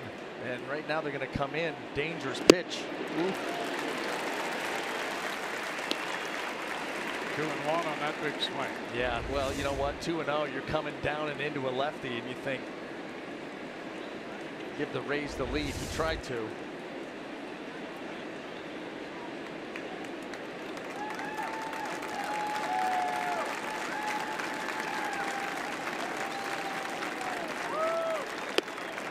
Wide.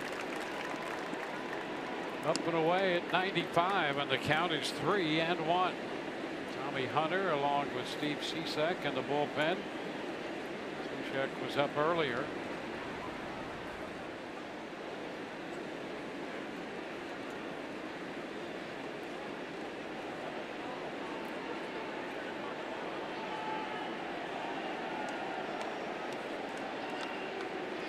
And a cut and a miss. Hard stuff again. 3-2 now. Just challenging him. That's all this at bat is. It's turned into just power on power. He rips this one into the mid-90s, gets it over the swing as Brad Miller once again in the 3-1 count. You can hardly blame him. Looking to crush right there.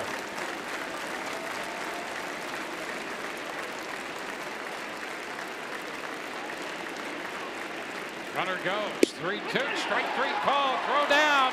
Not in time. Stolen base. Borges safely in at second on the strikeout of Miller.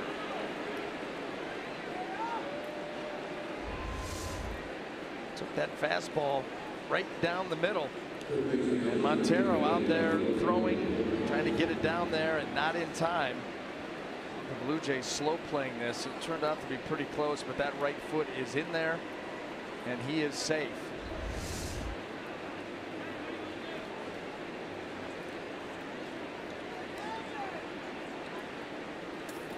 Cooper had walked about halfway to the dugout trying to get word from John Gibbons, who finally said no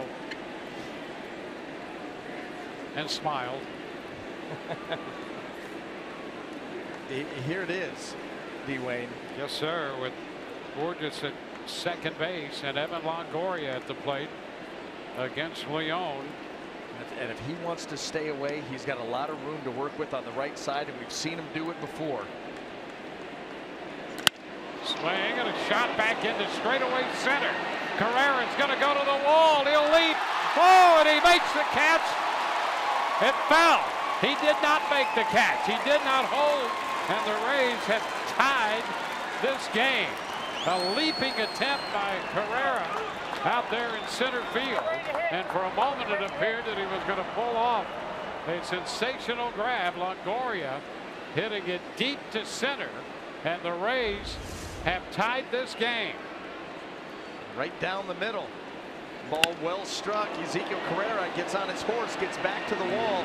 Certainly looked good right there for the Blue Jays. You can see the ball drop out. As the glove came down, it slid right out the end of the glove. Actually, no, it didn't. It didn't even get into the glove. That ball went over the glove and off the wall. That was a great view of it right there. Ezequiel Carrera was right on top of it, but so the Rays tied the game, and now they have the potential lead run in scoring position. And here's Lucas Duda. 1-0 the count. So Longoria on for the 4th time today and has tied the game here in the 8th.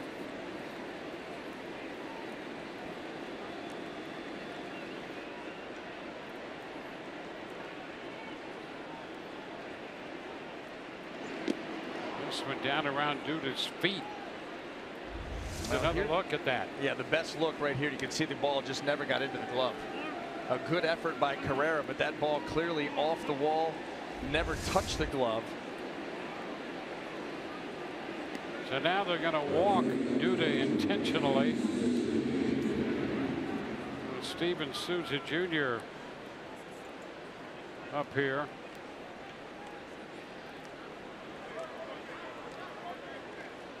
Well, the Rays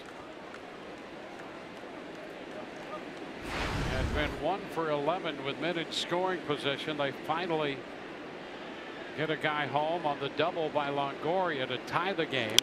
Now Steven Souza Jr. fouls that first pitch away.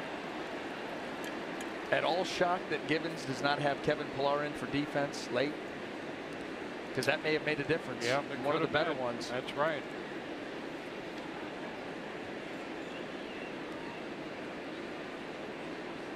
And it's not like Carrera has been sizzling at the plate. 3 strikeouts.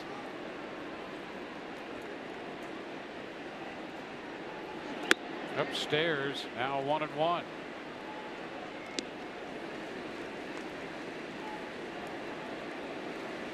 Leon, who pitched 2/3 of an inning last night, picked up a strikeout.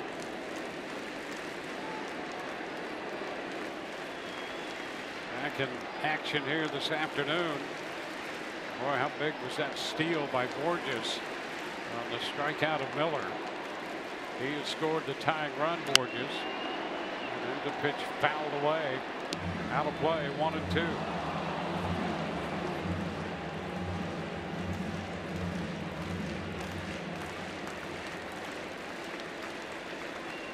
Souza looking for his first hit of the day, down on the count. There's Evan Longoria on second.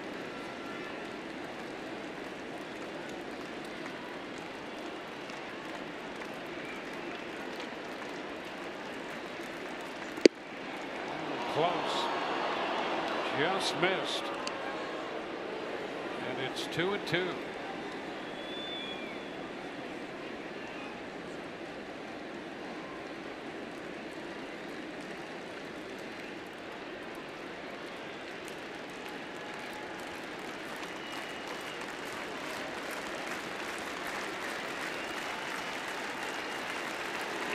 Ground ball right side.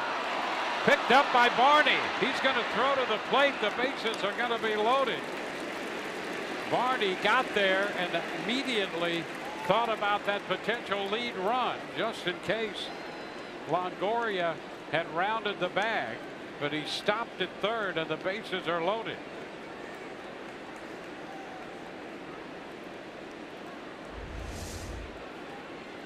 Boy, look at him trying to punch that ball through the right side. A great job by Barney, and he was thinking very smartly. Just get the ball and get it in, because there's a chance here that the Rays may try to steal this run. You can see where Charlie Montoya is way down the line trying to get a good read, but that was a heck of a play by Barney. Keep this game tied. Well, Barney, a heads-up infielder and a very good defender. He was very aware there.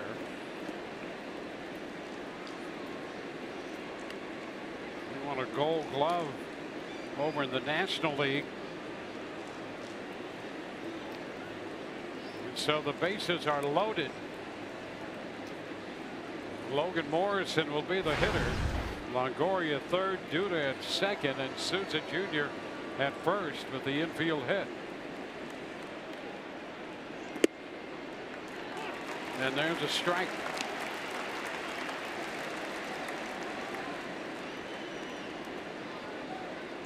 Morrison singled in the 7th.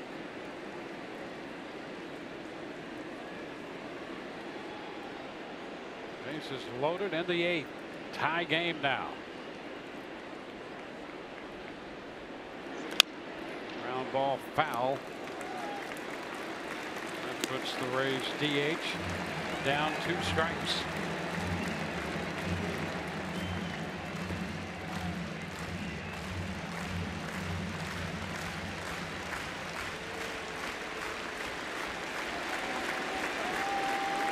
Longoria's doubled the center, tied the game. He's now at 3rd. DUDA at 2nd. SOUZA Jr. 1st. Dominic Leone on the mound against Logan Morrison, down 0-2. Oh, and it's now a 1-2 count on that pitch down. What a scoop. This is a backhand pick, and we see a lot of these glance off the catcher's mitt, and it's gone. And I'll tell you what, Miguel Montero on that hard fastball, able to backhand scoop it with the bases loaded. That's a clutch play right there.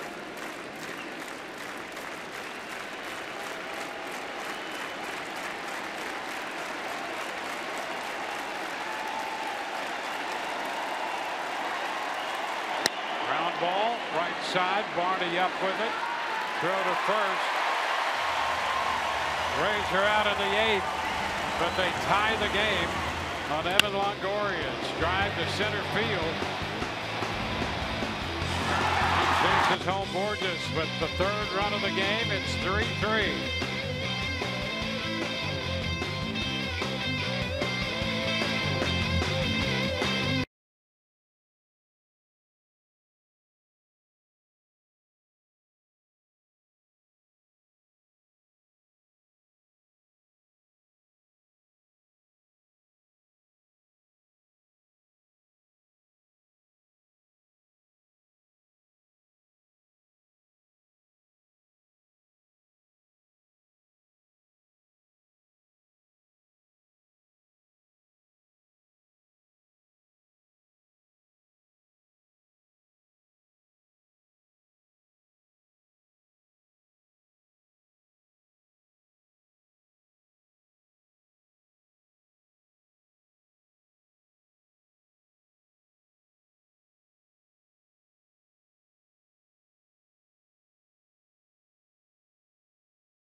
Thank you very much. On to the bottom of the 8th. It's a new ball game now, tied 3-3. Tommy Hunter takes over on the mound, and the pitch to the leadoff man Aoki in there for a strike.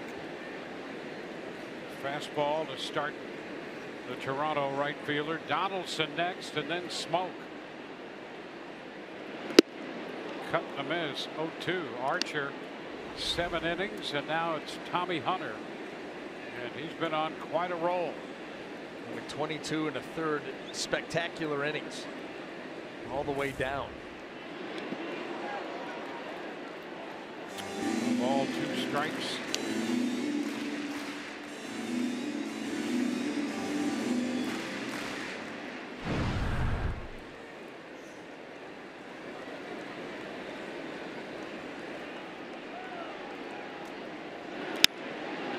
Popper foul. Headed out of play.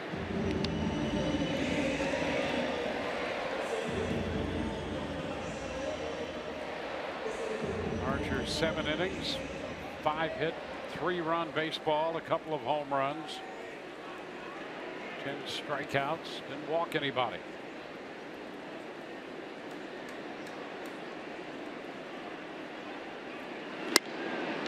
It's foul. Holds the count at 1-2.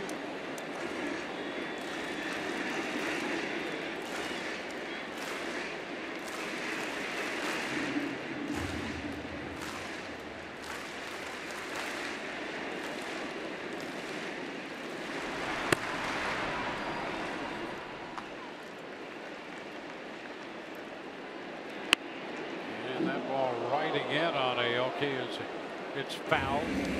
Count, fellas. Yeah, he went after Rafi and Stroman.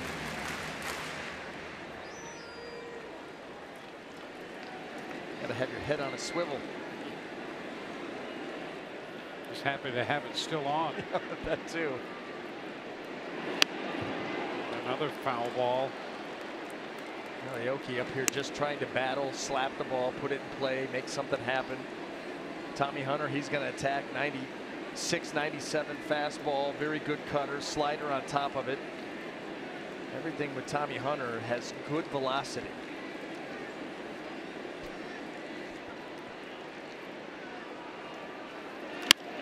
And a high pop fly, not too deep to left. Dickerson puts it away, and that is out number 1.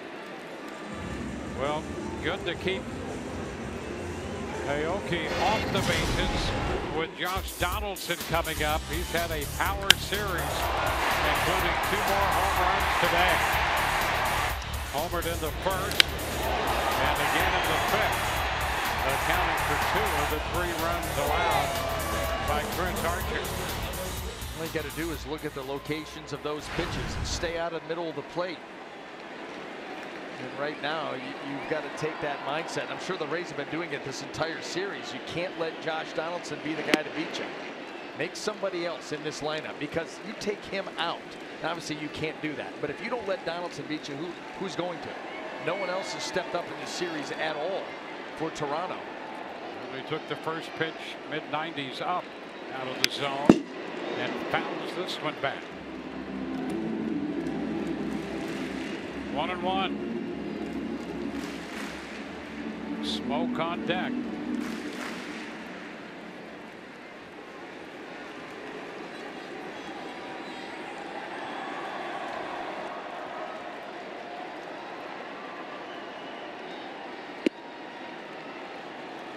Two and one.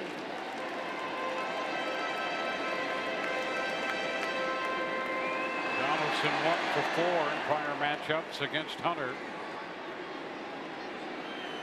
Strikeouts in the mix,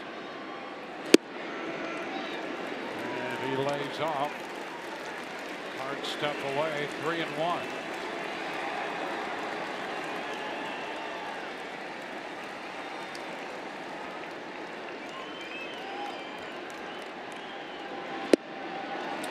And ball 4. Straight away. Donaldson goes to first with 1 out. Not the worst play in the world. You don't want this guy to beat you once you fall behind. You just don't give in. And Tommy Hunter, being a very smart, veteran, savvy pitcher, understands that. The guy's locked in right now to right field, center, left. So you just don't mess with him once he's not chasing. Move on. Here's Justin Smoke.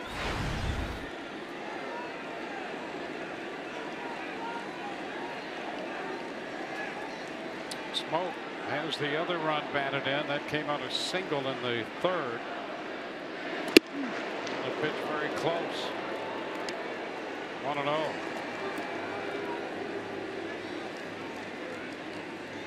Smoke 2 for 9 against Hunter.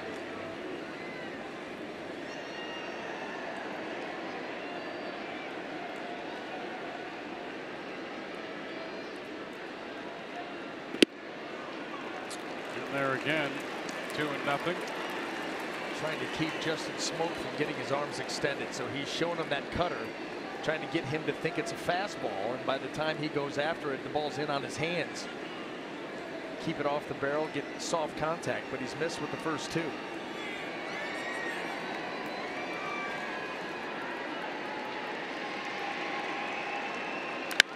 And a high shot back into right center field. All the way back, Borges, and that one is gone. Smoke turns around the fastball and hits a two-run home run. 5-3 Toronto. Well, they avoided Donaldson, who walked, and Smoke hits his 33rd home run of the year.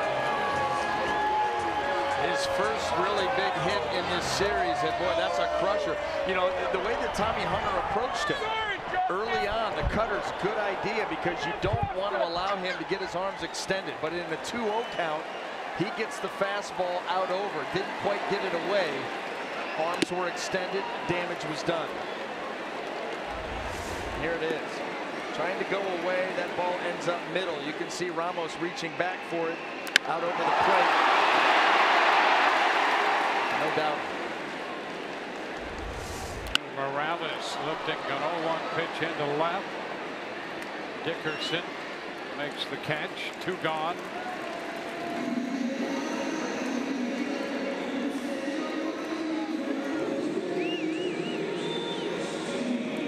Justin Smoke. 3 runs batted in, 2 on this home run to make it 5-3.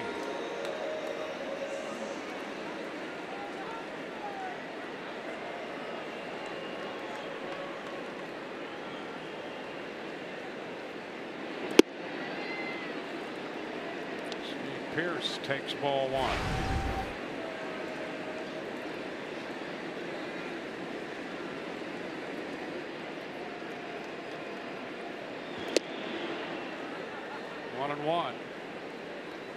Well, the Rays tied it in the top of the 8th, and the Blue Jays have come right back with 2 in the bottom of the 8th.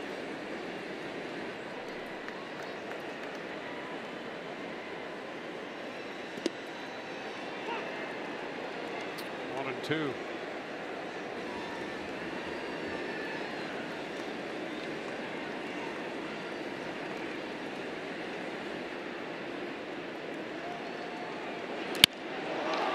Center field. Borges there to make the catch. Walk to Donaldson, and then the big blast. 2-0 fastball hit out to center by Justin Smoke. Will go to the 9th. It's 5-3 Toronto.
5-3. They left 14 men on base and 45 in this series. That's over. That's 11 1/4 a game. That hurts. Guerrero's going to go to left field. Villar's going to take over in center as we go to the 9th inning.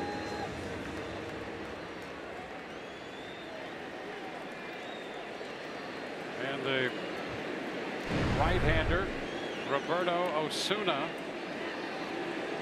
comes on. He's now been in 3 of the 4 games.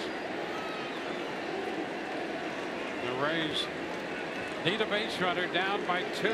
Wilson Ramos leads it off against Osuna. Strike 1. Another, what you hope for the Rays, you need a base runner, and you've got a closer on the mound for the 3rd straight ball game. And so you hope for maybe not quite as effective, not quite as sharp, something to hit. And there is a base hit the other way. The Rays get the base runner they need. Ramos on for the 3rd time in this game. That's his 2nd hit. And they'll get Corey Dickerson at the plate. Well, that fastball just stays up and away, and it's easy for Wilson to reach. Just lean out there, catches it on the barrel, shoots that ball out into right field. There's a base runner you need. You got power at the plate. Well, Dickerson singled in the 6th inning. 2 hits last night.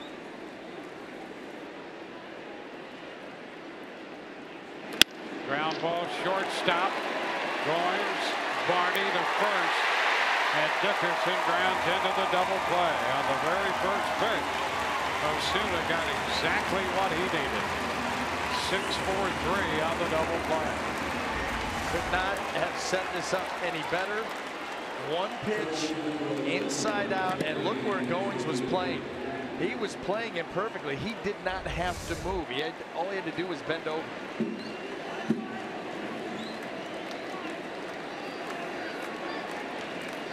Well, here's Echeverria.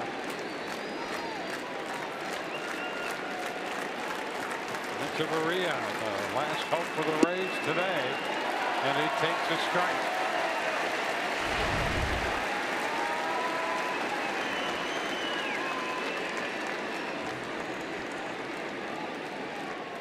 Rays battle back to tie it in the 8th. Then the home run by Smoke in the bottom of the 8th.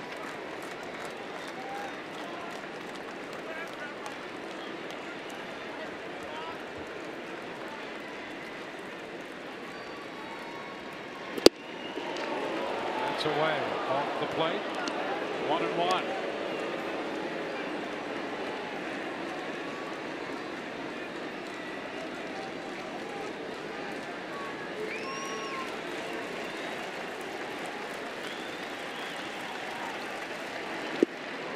Pitch down. 2-1.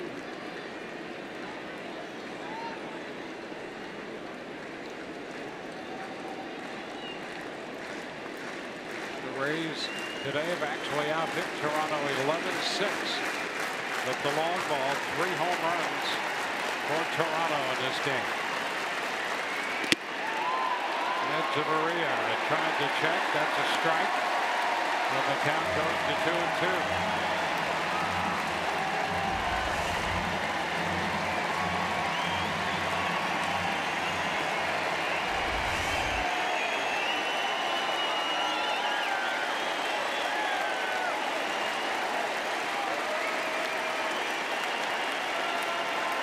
The 2-2 from Osuna to Echeverria into the dirt. Osuna threw in that little pause that time.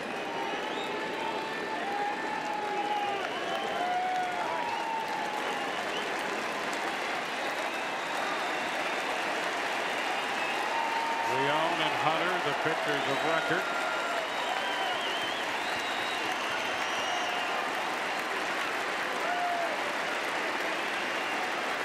And a shot out to second. Barney with a pickup, and this game is over. Toronto comes back to win it 5-3. Leon will get the win. Hunter takes the loss, and the save to Osuna in 3 hours and a minute before a sellout crowd of 46,855. And Justin Smoke turns out to get not only the hit, but the play of the game. The play of the game, and that was the 2-0 fastball that he was able to get the arms extended, a pitch in the middle of the plate, and a tremendous amount of power. Number 33 on the season. A big day for Justin.